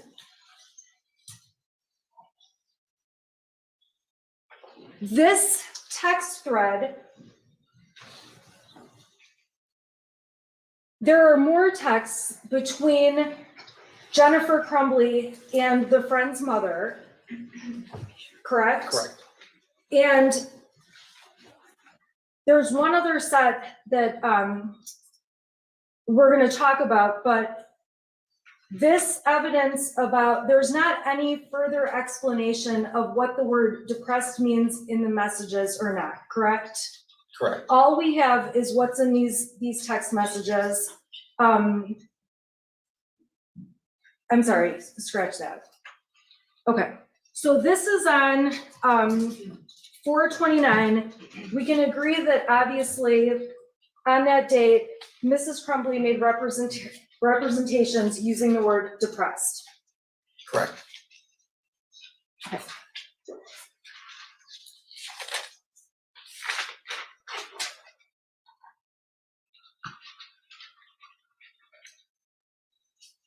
The next set of text messages with the shooter's friend's mother were admitted as Exhibit 105. And we can agree these are months and months later. in October of 2021, correct? That's correct. So this jury is seeing texts from April 29th and then October 31st. That's correct. On October 31st, there is discussion between Jennifer and the shooter's friend's mother about the decision they had to make to send the friend away, correct? There wasn't discussion, she didn't reply back to the 4th of November, but Jennifer texted her or sent a message to her. Okay, send a message to her asking how they're doing, saying they're thinking about them. Correct. Okay, and the friend's mom writes back talking about how hard it is. I appreciate you checking on our family, those kind of things, correct? Correct. And in these texts, Jennifer mentions, I know Ethan misses him, meaning his friend, correct? Correct. And she's asking just how things are going for the friend who's away. Correct. Okay. Now, at the end of these text messages, there's a few texts from December of 2021, correct? Correct. Now, those text messages are not about anything related to the shooter being sad or depressed, correct? Those text messages are after the shooting has taken place, correct? Correct. And those text messages, there's not many, we're only talking about a couple. The friend's mother asks if Ethan is safe on November 30th, correct? Correct. So on the day of the shooting, when the friend's mother asks at 3:47, is Ethan home safe? It would be fair, and if you don't know the answer, you can tell me, it would be fair to assume she's asking, is he safe from the shooting? He can't answer that question, and these are Facebook messages, not text. Yeah, he doesn't know. Okay.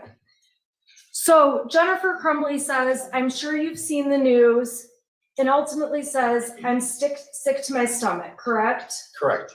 And she mentions to the friend's mother that they're getting threats all over social media, which is something we talked about earlier, correct? Correct.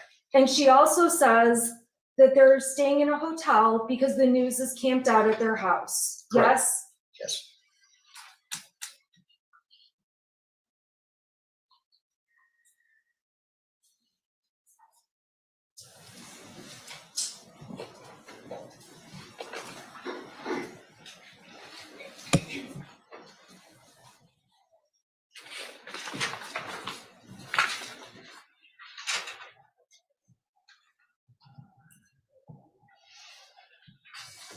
During your testimony, you admitted some GPS location information. Yes. And if you need to see the exhibits, let me know, but I think these will be simple questions. When you provided the jury evidence that James was at the gun store on the 26th, we can agree Jennifer was not at the store when the gun was purchased, correct? Correct. And when that day, there was a video on the 26th that the shooter made of him holding the gun. It's a short video that was admitted as Exhibit 417. Do you recall that little video? Yes, I do. And in that little video, we can't see who else is around while the shooter is filming himself with holding the Sig Sauer gun. In the video, correct. And we don't know, obviously, who was present in the home or in the room even with him. Correct. That was the day the gun was bought. Correct. And the shooter took that video himself, as far as we can tell. It was on his phone, yes. It was on his And phone. And and it was a video that he sent I'm sorry, let me back up. There were also photographs taken that day of the gun, Correct, the day they purchased it. correct. Jennifer Crumbley actually posted a photo that was taken of the gun. After they went to the gun range? No, the day before, on Friday, the day the gun was bought. And if you don't recall, you can just, I believe it came in through the witness before you, and so if you don't know, you can just let me know. Yeah, I don't know. Okay, thank you. So the gun was purchased on the 26th, and the next day is Saturday, the 27th, correct? Correct, On the 27th, we know that James Crumbley was door dashing that day. correct, That's the day that the shooter and his mother went to the gun range. correct, That is the day where there was posts about a mother-son experience at the range, in terms of shooting the gun, going to shoot the gun. I remember those, yes. Okay, now, there is not any information about where the gun was stored or placed in the Crumbley's home overnight between the 26th and the 27th. Judge, I'm gonna object. These exhibits weren't introduced to this witness. It's inappropriate to ask this witness of those questions. Agent Brandon testified yesterday. It's the same questions that she asked him at cross-examination. He doesn't have the foundation to give that sort of testimony. Well, I guess I don't understand the question. Are you asking, is there any communication on a text or a Facebook or a picture about whether the guns were stored, where they were stored, or whether they were? Yeah.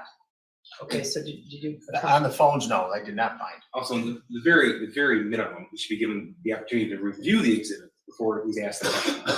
I don't know if she specifically asked him about exhibit. She was asking about Instagram posts. Oh, the Instagram post, okay. All right, there's no Instagram posts about storage or being locked up or anything like that. Not that I saw, no, ma'am. Okay, You don't see so, any locked guns on Instagram. Locked guns, no. and the evidence that you showed us from the 27th, there's not any information about who put the gun in the vehicle that drove the gun to the target, to the shooting range, correct? I don't know anything about that. We don't know anything about who did anything aside from the fact that we know when Mrs. Crumbley and her son went over to the shooting range. I don't know anything about the transportation of the gun, no. Okay, we know when they got to the range that Mrs. Crumbley and her son went in and they shot some targets, correct? Correct. Well, the ATF guy testified to that. Do you know that? What? You might know. Video? I do know the video, yes. Oh, okay. The gun range video? All right. I have seen it. Okay. Okay, and in terms of the text messages and all the evidence that you have reviewed, from the night of the 27th to the 28th, there are not any text messages or Facebook messages about where the gun was that night, where it was in the home, where it was in general, correct? Correct, I don't know anything Okay. about that.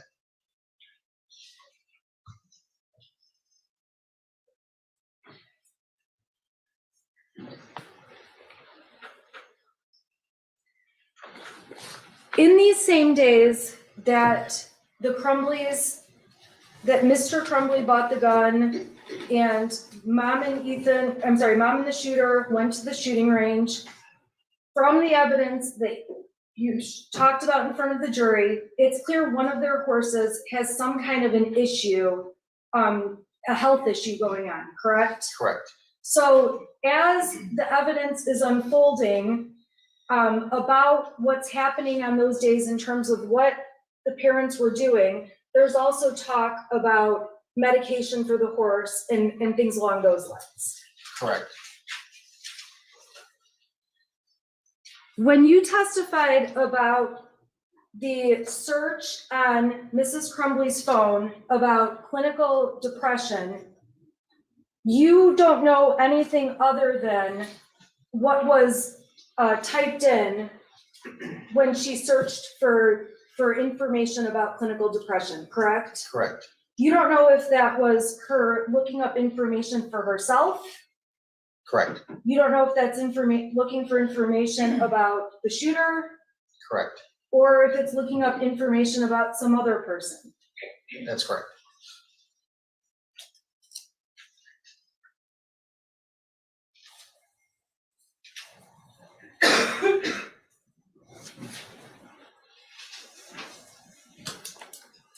On the 29th, that was a Monday.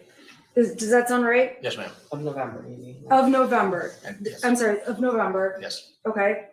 And that was the day that the voicemail was left that was played as evidence as Exhibit 115 from Miss Fine. Do you know what voicemail I'm talking about? Yes, I recall it. Okay, so going a little bit backwards, that day, on that Monday, the voicemail indicates that Ethan was caught looking at bullets on his phone, correct? That's correct.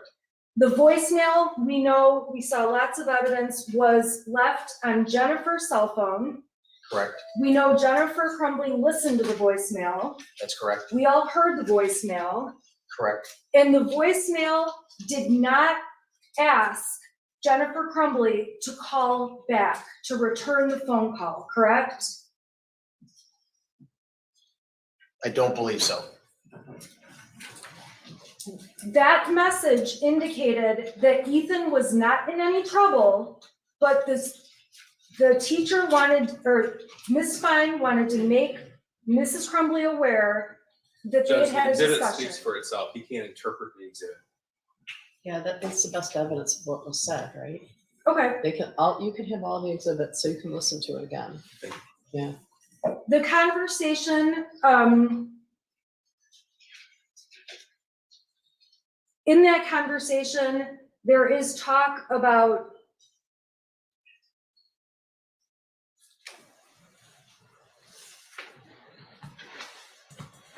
I can play the exhibit. I'm just gonna ask about one quote, and if I need to play the exhibit, then I'll play it. Okay, let's hear the question. At the end of the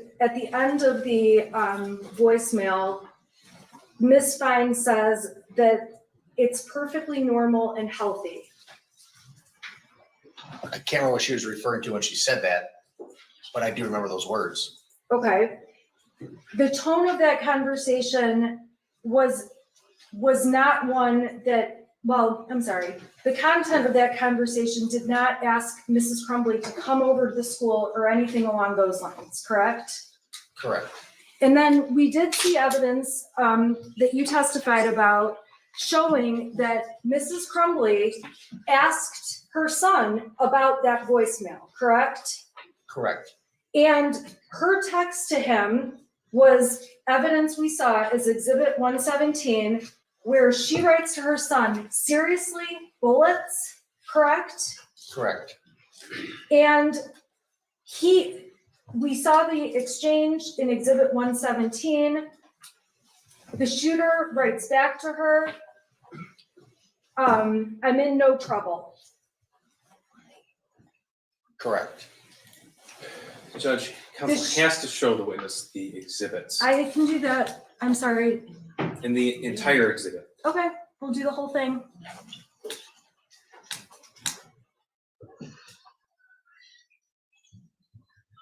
All right, so this is Exhibit 117. And as I asked, and I think you already answered, it starts off seriously, looking up bullets in school. Correct. And the Jennifer's son responds, I already went to the office for that. He admits he was. We can agree that's the content of this conversation, correct?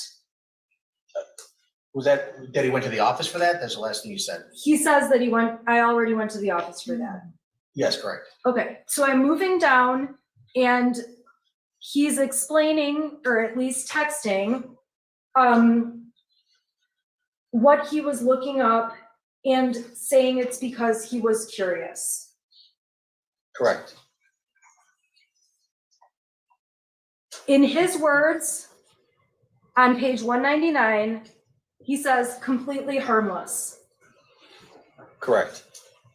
And based on the voicemail that we heard from Ms. Fine, it sounded like, Objection, sounded like, okay, I apologize. I'll move on.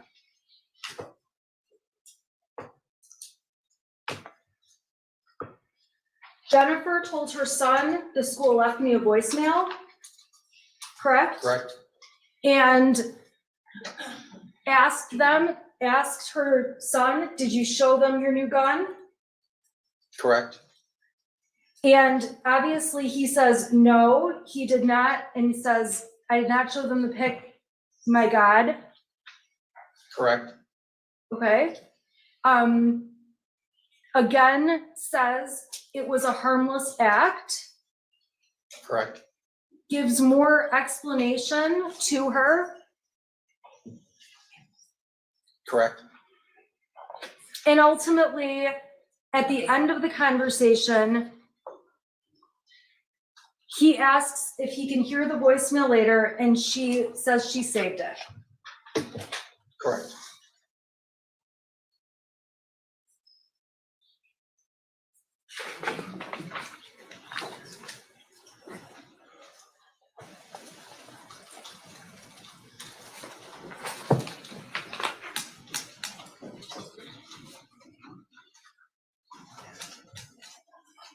After that, there's conversation that was admitted in Exhibit 118. I've put it on the screen. Judge, if counsel's just going to read exhibits, it's not a cross-examination. And I want to get to my redirect, I want to finish this witness So we gotta today. finish this witness. Your Honor, I find that when I'm asking questions, if I don't go step by step, I have to go backwards and go step by You step by have to step follow by the rules step. of evidence. You can't ask the witness to guess. Yeah, There are we've heard all some this. questions that could just simply be answered, and they're not being answered. So I have to go step by step by step Okay, when let's it's do not it. happening. Let's do it. Well, yeah, but they're sort of hearing the same. Direct, so.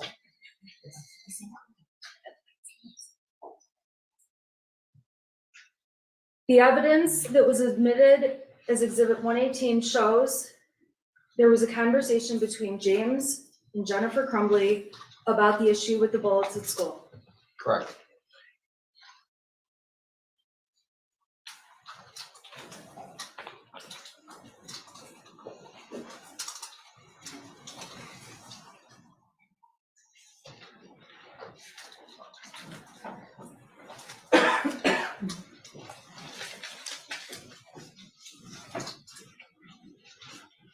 We went through the timeline from November 30th, 2021, in great detail earlier. You would agree with that.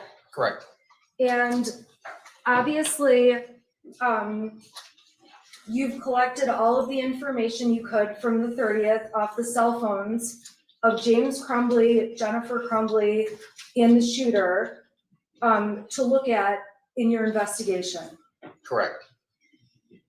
It's fair to say that you did not seek a search warrant for people at the school who dealt with the shooter that day. Hold on. To clarify the form of the question, seek a search warrant for the people at the school. That's not even an investigative Who, method.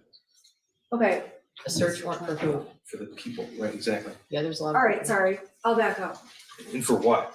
Okay, you're aware that Jennifer and James Crumbley went to the school. We saw the video of them walking in for the appointment, correct? Correct. You're aware they met with Sean Hopkins. Correct. You're aware there was conversation in a meeting. Correct. You did not at any time seek the messages off of the devices of Mr. Hopkins, correct? That's not for me to decide. That's the officer in charge of the case to decide what to collect and bring to me to get data for them. Okay, so that's not something you did. That's my only question. It's not something that we would do in computer grant, correct?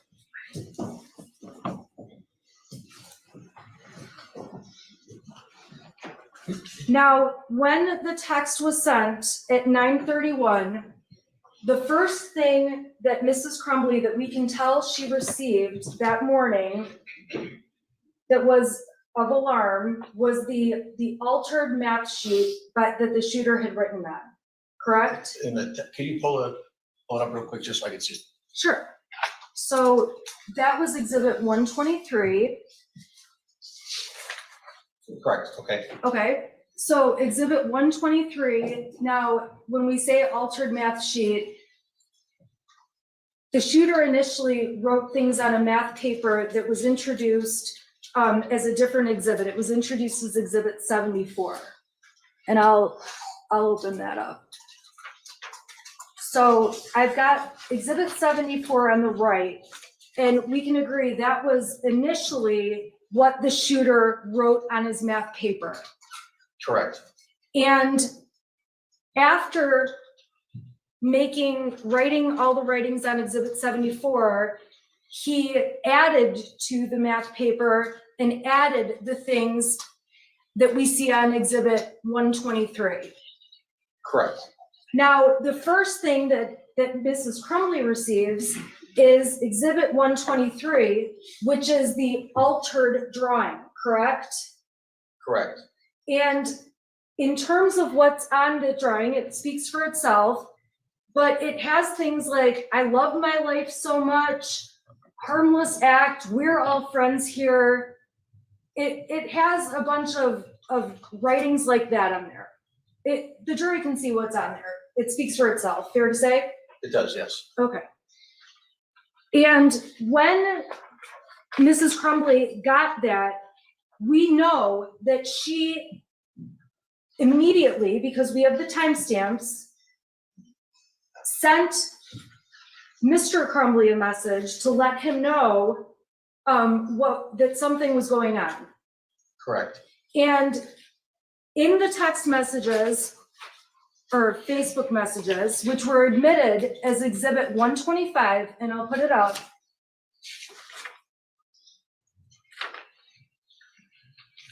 It's specifically, Mrs. Crumbley specifically sent photos over to, I'm sorry, scratch that. Jennifer's first message at 9:33 says, call now being in capital letters, correct? Correct. And emergency. Correct. And her next text right after says emergency again. Correct. And then we know that Mr. Crumbley texts back. Correct. And that's in a separate, it's further down in the thread. And his response is, my God, WTF, which stands for what the fuck, correct? Correct. So the parents, we can agree that as soon as the math paper is received by Jennifer Crumbley, there's conversation between the parents. Correct. In addition to the messages, there's also phone conversation. Correct. And at 10:04, we know that Jennifer Crumbley is heading to the school, physically going to the school, correct? Correct. And at 10:05, we can see she's sending texts saying, I'm very concerned. Correct.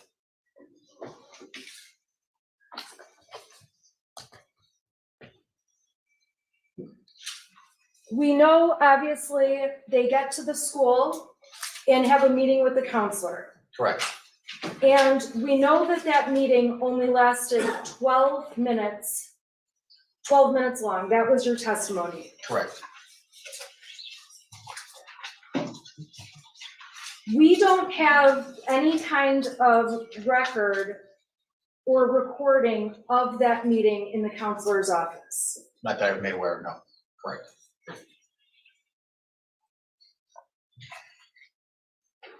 After leaving the counselor's office, we have the text messages that Jennifer Crumbley sent Kira Pennick. Correct. Okay, we have text messages that Jennifer Crumbley sent Andy Smith, which were introduced and admitted. Correct.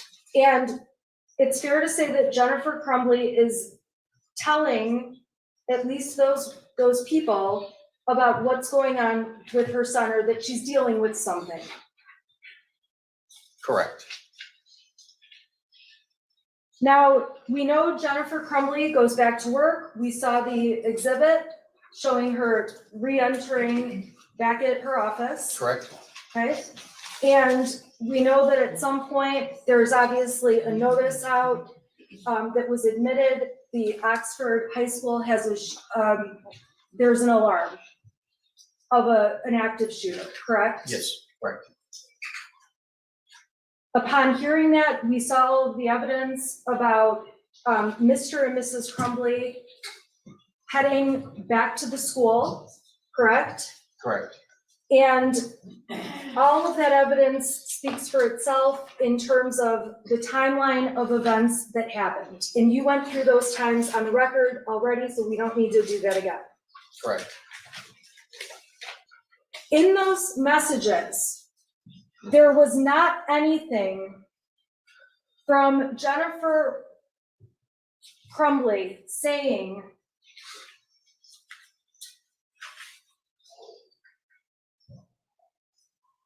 anything along the lines of, I think Ethan might shoot people today. Object to the form of the question, anything along the lines. Okay, I'll rephrase. Jennifer Crumbley, the text messages that we have are the extent of the text messages. You've provided everything from November 30th. Everything we've gone through, there's not more text messages that this jury's not seen. Is that a fair statement? Well, hold on. On November 30th. Correct. Okay, and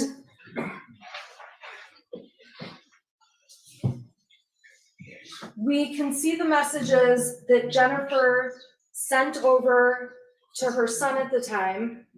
You introduced those when you testified. Correct. And there's various exchanges, obviously between them that speak for themselves, and the jury can read those. There were changes, yes. Okay, and there is a message that says, ultimately for Mrs. Crumbley, and if you need to see it, you can let me know, Ethan, don't do it. After he was in custody, yes. She said that message was sent. And at the time that message was sent, we don't know what Jennifer Crumbley knew in her head. Correct. All we can do is look at the evidence, and read what's before us and what's been admitted in the testimony. The text messages? Yes. Correct.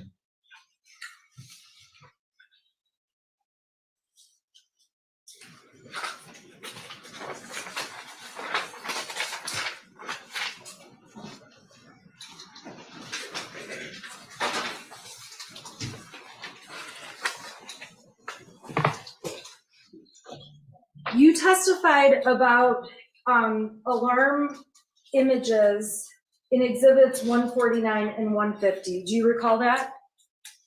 I do, yes. Okay, so I'm gonna just put up 149 and 150. Okay, and I just want to make sure I understand this correctly. This was an alarm clock on the track phone. Is that right? Correct. So this is an alarm clock set for 6:30 in the morning and 6:45 in the morning that would have been for Saturday, December 4th. Correct. Is that accurate? Yes. Okay, so these alarms, from what you can tell, were set on the day before, on the 3rd. Correct.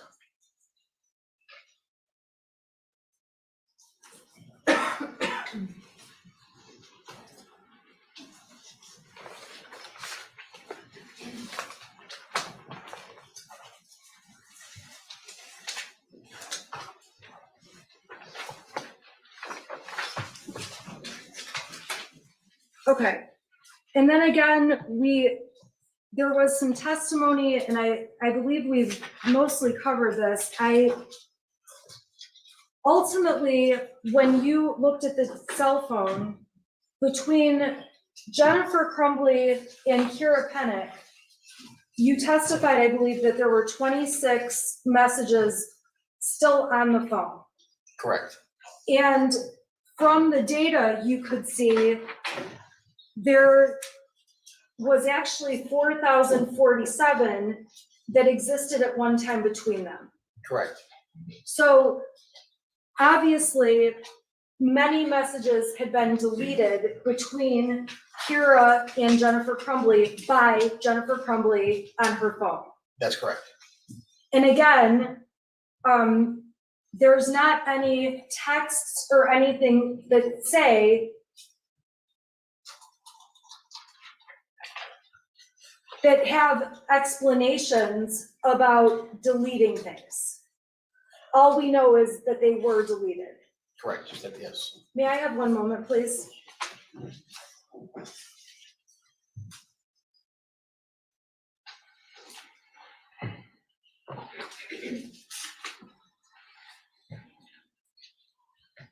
So there's also, I just have one point of clarification and then I'm done, promise. There are some messages that say that they are unsent. What's the difference between unsent or deleted? Deleted would tell me that it's just not there anymore. You would delete the message that says it was unsent even. Okay, so the unsent messages, it's possible for someone to send a message to someone else, but before it's received, to unsend it and recall it back. Is that a fair statement? I believe also if it was received, that you can unsend it, you can pull it back, yes. Okay, and throughout some of the evidence we've seen, it appears that messages were unsent at times. Correct. I have nothing further. Tell me how long you need for redraft. I'll finish today. Okay, Just give me a few minutes. all right. Okay. Now, let's talk first about the deleted messages on the message between Jennifer and Brian Maloche. So when we looked at the return, it didn't just say unsent, it had the red X insignia next to it. What does that signify to you? That it is deleted. Okay, so clearly Jennifer Crumbley knew how to delete those messages, Correct. okay? And in fact, she deleted ones that said, "We're on the run again," That's correct. and "We're fucked," Correct. okay? And I want to talk to you just really quickly about this word right here. It was a harmless act. That signify anything to you? Yes, it does. How so? It was also written on the modified math paperwork. Harmless act, right there. Okay, that's exhibit 123. And Jennifer was sent that, Correct. and she was sent that on November the 30th before the shooting. That's correct. She was also sent this, People 74. People 74, the shooter wrote, "Help me." Correct. She was sent that, and she saw that, Yes, sir. okay? And then she communicated about that with her husband. Correct. Okay. Now, you were asked lots and lots and lots of questions about, is there any evidence of, did you find any evidence of certain topics? So specifically with deleted content, you can't tell if there's something that was deleted but unable to be recovered by search warrant. That's correct. And we've already established that Jennifer Crumbley knew how to delete. In fact, she did delete certain messages. Correct. All right. And one message in particular she deleted to Kira Pennick was that picture of this drawing. Correct. And speaking of that exhibit between Jennifer Crumbley and Kira Pennick, that's People's 130. In those exhibits, they're in front of you if you want to look at them. There's about 28 pictures. They're screenshots. So there are many communications regarding her horses. Yes, sir. Okay. So one of the first things she does after the meeting or is saying, I can't, or after the shooting rather, is I won't be able to make it there tonight. Is that correct? I believe that's correct. I can look it up. Take a look.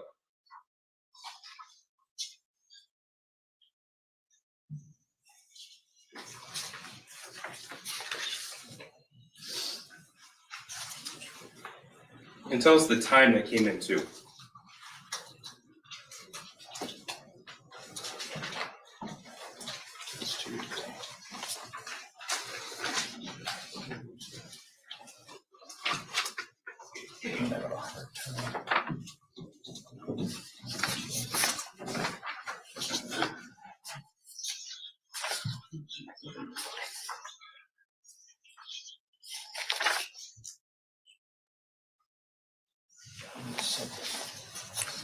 You know what? I'll pull it up for you. Yeah, I don't see it right, real quick. That's right, I'll pull it up for you.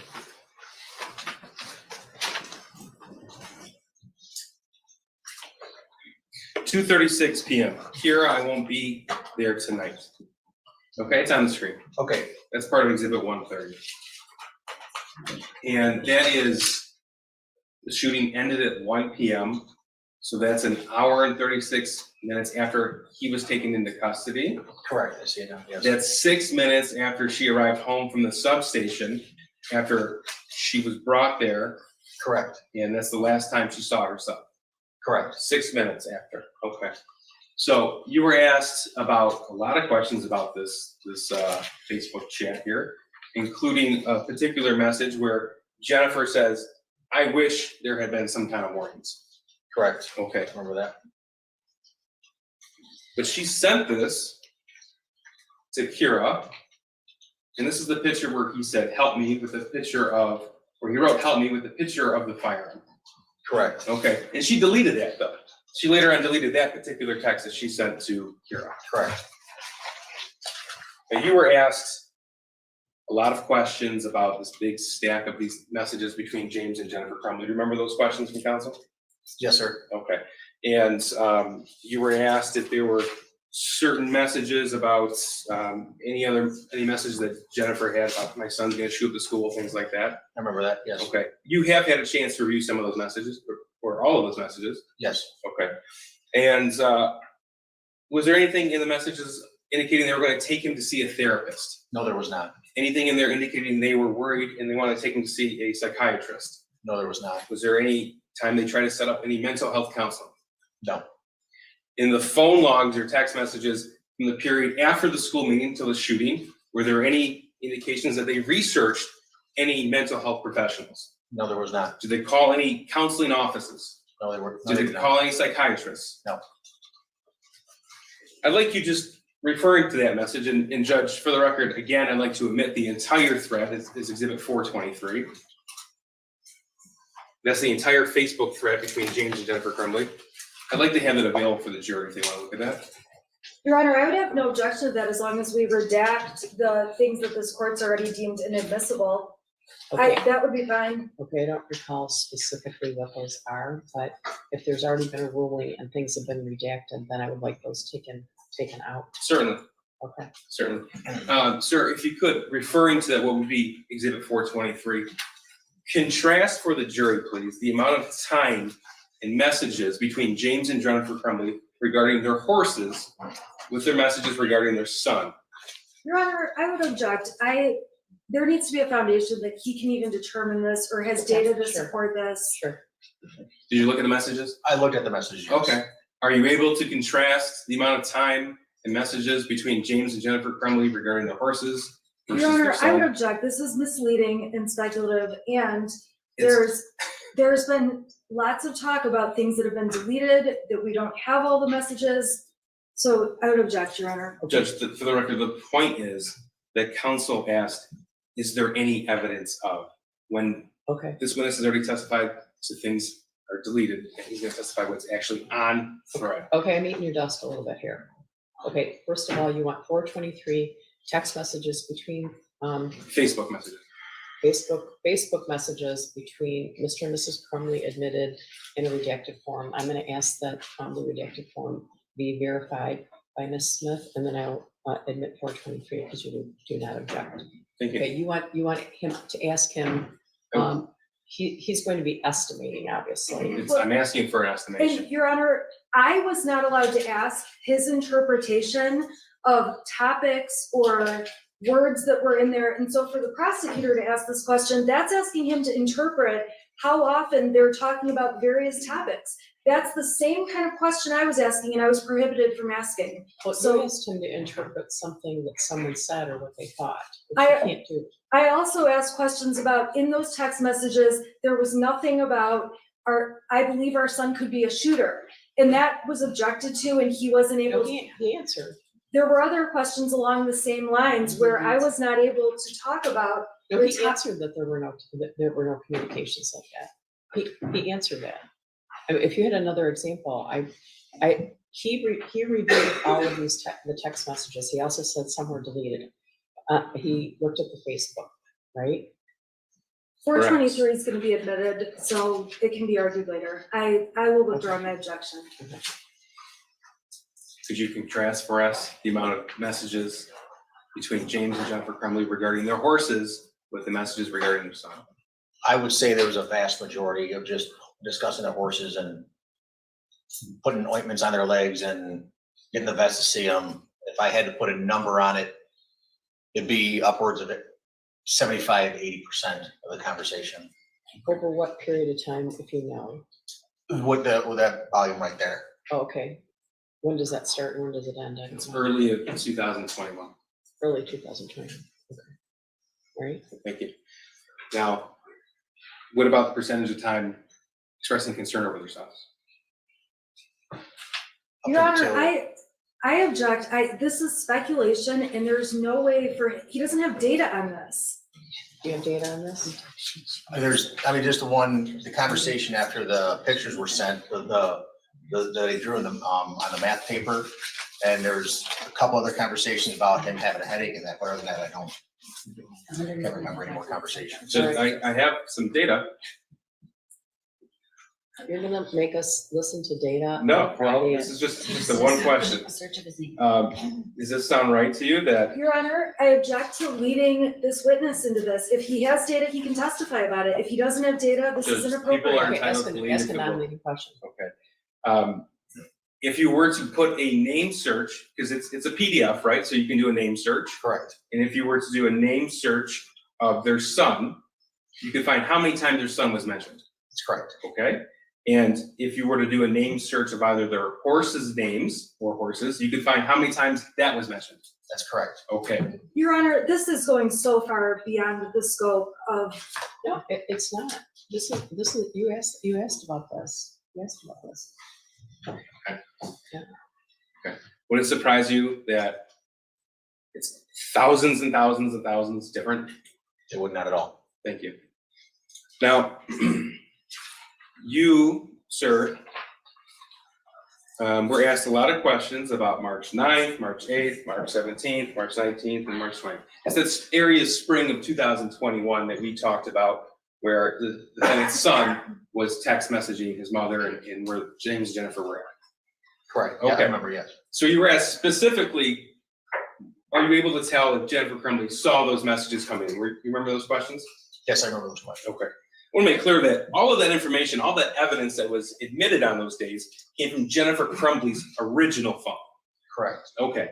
So if she wouldn't have received it because either her phone was off or no service, it wouldn't have had the same timestamps that we see in here. Correct. Okay. So the timestamp of 6:03 on her phone, the exhibit, that means that's the time it actually got to her phone.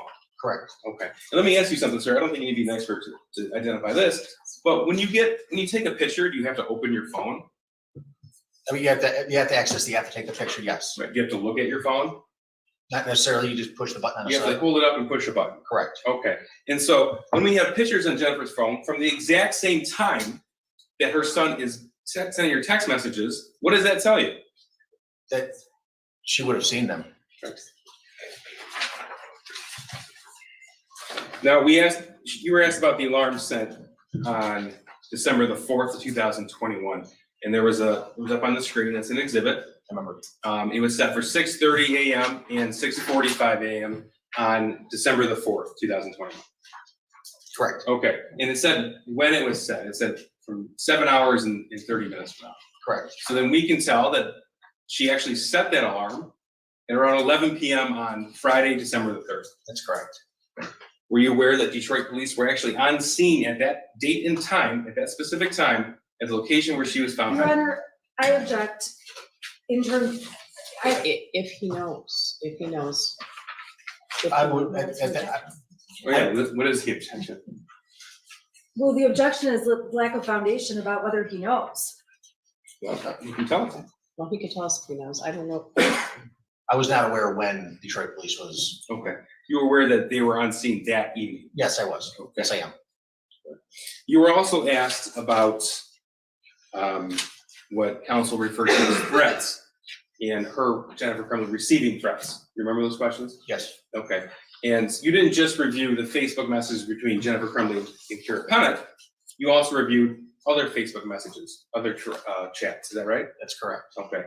And including the chat where she was communicating with a neighbor of hers on East Street, and James and Jennifer Crumbley met her at the Red Naps in Oxford the night of the shooting to exchange pet food.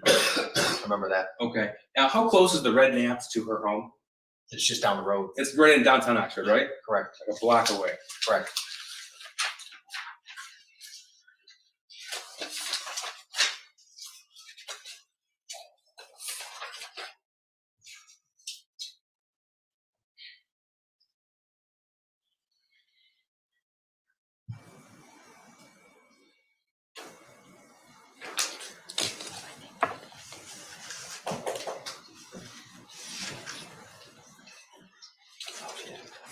So you were asked specifically about Exhibit 130 here. If Jennifer Crumbley expressed some sort of concern over what her son did.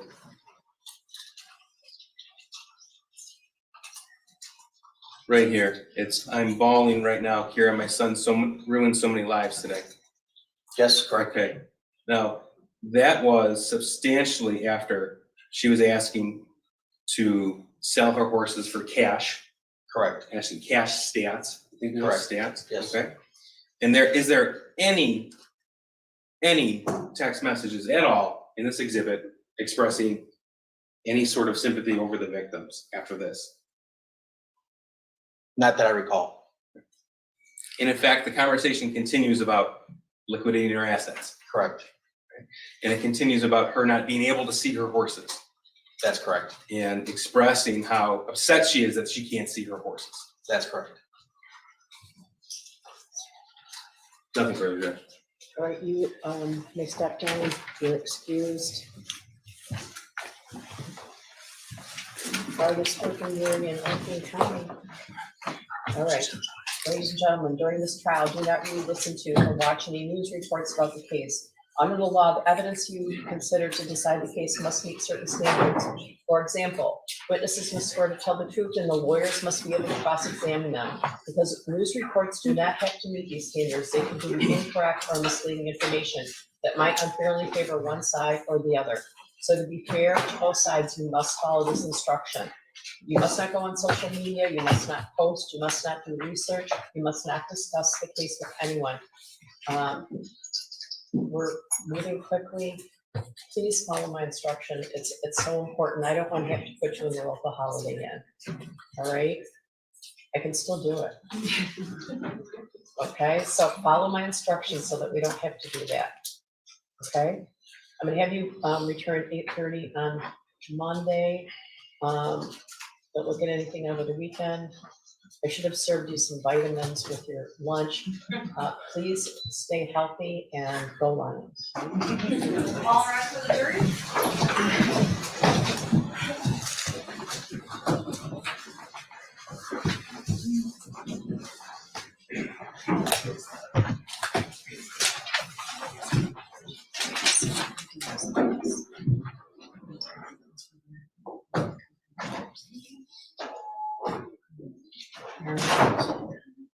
See you Monday. Your Honor, I want to make the court You aware, can be seated. You can be seated. because I know the court, are we still on record? Yes. Okay, I know the court does not like, objections through, in the midst of testimony. There is an officer that is going to be testifying. I have numerous objections to many of his exhibits that are proposed. Who is it? Officer Stoyak, I'm not sure I'm saying Stoyak, I'm not. Stoyak. Okay. And Your Honor, I just want to make the record clear. I received all of the materials in this case in over 30 discovery, sets of discovery given to me. Okay. Okay, I went through all the discovery obviously as it came in. Okay. I did not get the exhibits that were being used in this trial. They weren't identified. I didn't get them until after day one of jury selection. So I have done my best. Wait a minute, there's a scheduling order in this case. Judge, all of the exhibits come from the discovery. This digital evidence was turned over 2 years ago. Well, she doesn't say she didn't have the evidence. I'm not saying I didn't have the evidence. I'm saying that it wasn't identified until after day one of jury selection. So I just want the court to know I'm doing my best to object and to handle the evidence. I don't envy your job, Ms. Smith, at all. I don't. It's a lot. I don't envy their job either. It's sad, it's voluminous. I know it's very difficult. But so tell me what you're asking. Okay, so the issue is I have numerous objections to exhibits they intend to admit. I know the court does not like to have objections, but No, that's not true. I didn't want to rule I didn't want a surprise ruling on a motion this morning. I would have been more prepared and also would have told the jury to come later. I don't like the jury waiting for us. Judge, There's nothing wrong with objecting to an exhibit as someone attempts to introduce it. Judge, we handed over the exhibit list with very precise pages, and we did that. We weren't required to at a certain time, but we did Right. that. I think the first day we were here, Ms. Smith told Mr. Keese she would be providing her exhibit list to us that night. We did not receive it. So I'm not sure what the purpose of providing an exhibit list is if she's not going to actually go through it and say, these are the ones I want to object to, these are the ones I have an issue with, and we can talk about it, and then the court knows that there's something to argue about before we bring the jury in. Your Honor, Okay, well, I think that's what she's trying to tell me now. I'm trying to tell you that now, and also every time we've been off the record, I've had conversations with Mr. Keese during this next witness. I'm not objecting to any of these exhibits. Mr. Keese, I plan to object to a lot of the photos with Okay. Stoic. I haven't talked to Ms. McDonald, but that doesn't mean I haven't communicated to them when I have objections. Okay. That is just misleading, and Okay. I'm tired of it. Okay. I'm not Okay, the jury I'm saying, The jury I can just help want to know you. what the objections are so we don't have it. It'd be The great if we could know that before. Can they, how long are we gonna be here? Cause the jury, I gotta release, the jury's waiting for her to be brought down, so I'm pushing my luck with the deputies here. We have a So- few more things. We're just asking, let's Can you hear what the listen to objections are I'm about the gonna release exhibits. the jury. I'm gonna release the jury. 'Cause Okay. For one thing, these walls are not, are paper thin. And the deputies are, I'm gonna owe the deputies donuts every week for the rest of my career. Jeez. Yeah, let's let the jury go, okay? Can we let the jury go? Your Honor, I have just a suggestion. I think there's gonna be evidentiary issues with some of these exhibits. Okay. So I'm wondering if maybe the jury should come back at 9:30 on Monday or Hey, something. Ashley, can you tell the jury to come back at 9? Tell the jury to come back at 9, okay? All right, Just so we we're have gonna time. I know the court Okay. doesn't wanna waste their time. Well, you do handle one exhibit at a time. There's nothing wrong with that. People do that in trials all the time. But obviously, if we can streamline it in any way and not do it while the jury's here and have them not moving in and out since there's 17 of them, that would be good. I guess I don't know who the first witness is going to be on Monday. There's an Officer Stoyak who is with what department? Sheriff's Office, Judge. We don't know if it'll be Sheriff's first witness. No, and she's let us know she has some issues with some of those pictures, Okay. and we'll figure, if she just tells us Okay. which ones, then we'll decide if we want to stipulate. If not, then we can handle it before the jury's. Oh, I can already tell you they're not gonna stipulate. I can tell you Well, we're I gonna think need that- time on the I record, think- like, Okay, well, I think that I'm not they sure were. how to respond to that. No, wait, I think that the prosecutor was saying that you might stipulate to the admission of some of them, right? And you have a right to object to something being admitted, right? right. These, Right. okay, so I'm looking at the list, There's many photos from inside the home okay? that I believe are contrary to the orders this court has already given. like the messiness. There are irrelevant photos. There are photos of the stairway to the basement, completely irrelevant to this case. Why do we care about the stairway to the basement? That's Judge, we, why- counsel and I, she indicated she was gonna create a list of which exhibit numbers, they're numbered already, they're numbered. Right. And just tell us which one she's object to. We'll review that. If we agree, then we'll strike them from our exhibit list. Okay, and We then be talked about prepared this. to talk about it at 8:30 on Monday morning, because maybe we can, We could get a list before that, then we Yeah. might not have to argue about it. Your Honor, part of the problem is they won't tell me who they're calling. They gave me the exhibits after the trial, the list of exhibits after the trial started. There's one of me. I have co-counsel that has not been with me this whole ride. And so I'm doing the best I can, and I have to sleep at night. And Okay, I've what- been here for 8 hours a day this whole We've all week. been here. I've spent many hours on this case, and so I as a know. prosecution, I know there's only one of you, but you're also retained counsel, I right? understand that, Yeah. but I need, and this weekend, thankfully, I'll have time. I Okay, will get them the list of objections, okay, but all right, when that helps. when I don't even know which witnesses are being called the next day. Okay, I don't know of a rule that obligates them to do that. Oh, we I did. don't- Judge, you asked us to communicate. And you did. We We did. did, okay, She knew Wags, Wojciechowski. Wigorowski was good. I mean, we did tell okay, her. all right. So over the weekend, hopefully they're gonna do the same. Over the weekend, will you tell them the witnesses you're gonna call Monday? Will you do that? We tell her every single day when she No, asks, they these are our tell me lists. But we do, if I 9:30 can, at night. if I could just finish. Okay, if I I'm could sure just they finish. don't know yet exactly.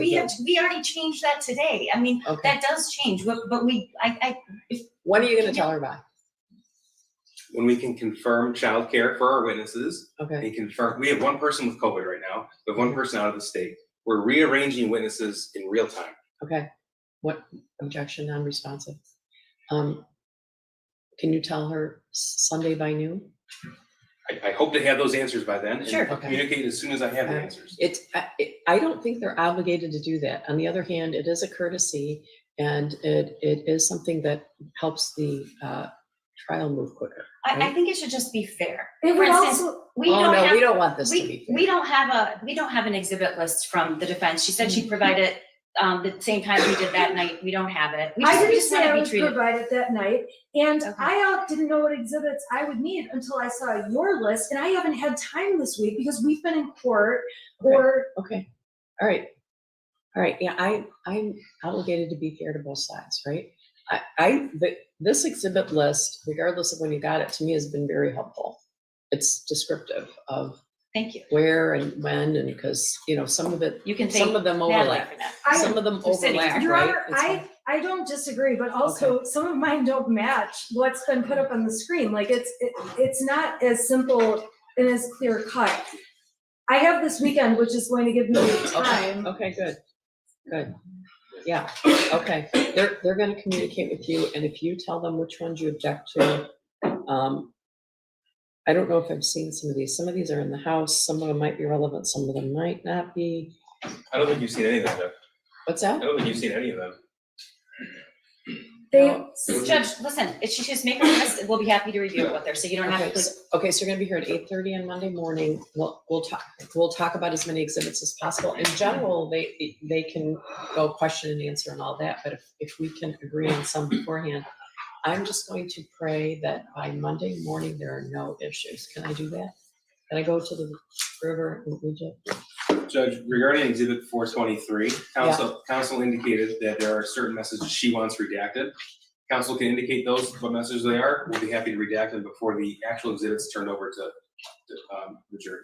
Thank you. I think that it was based on messages that were already excluded via previous motions. and And discussions. I don't Topics. recall any specific messages previously excluded by this court from exhibit 423. There were Counsel, hang on. topics. It would be Counsel- hard for me to compare this right now to my orders. Right, that's why if council's requesting for it to be redacted, I just ask council to tell us what to be redacted so we can do it.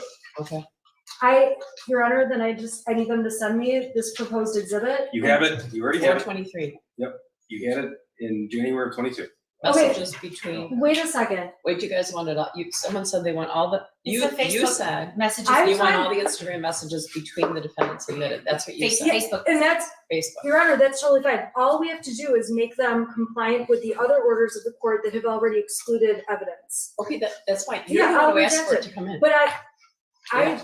I'm asking them to give me the original file of 423, because I don't have 423, and I will go through and redact it. I'll do it tonight. Judge, Okay, but They you can't have it. just- You can't just redact it. They have to know Well, what you're I- requesting to be. Judge, I'll mark off what The needs truth, to be the redacted. truth should matter. She has 423.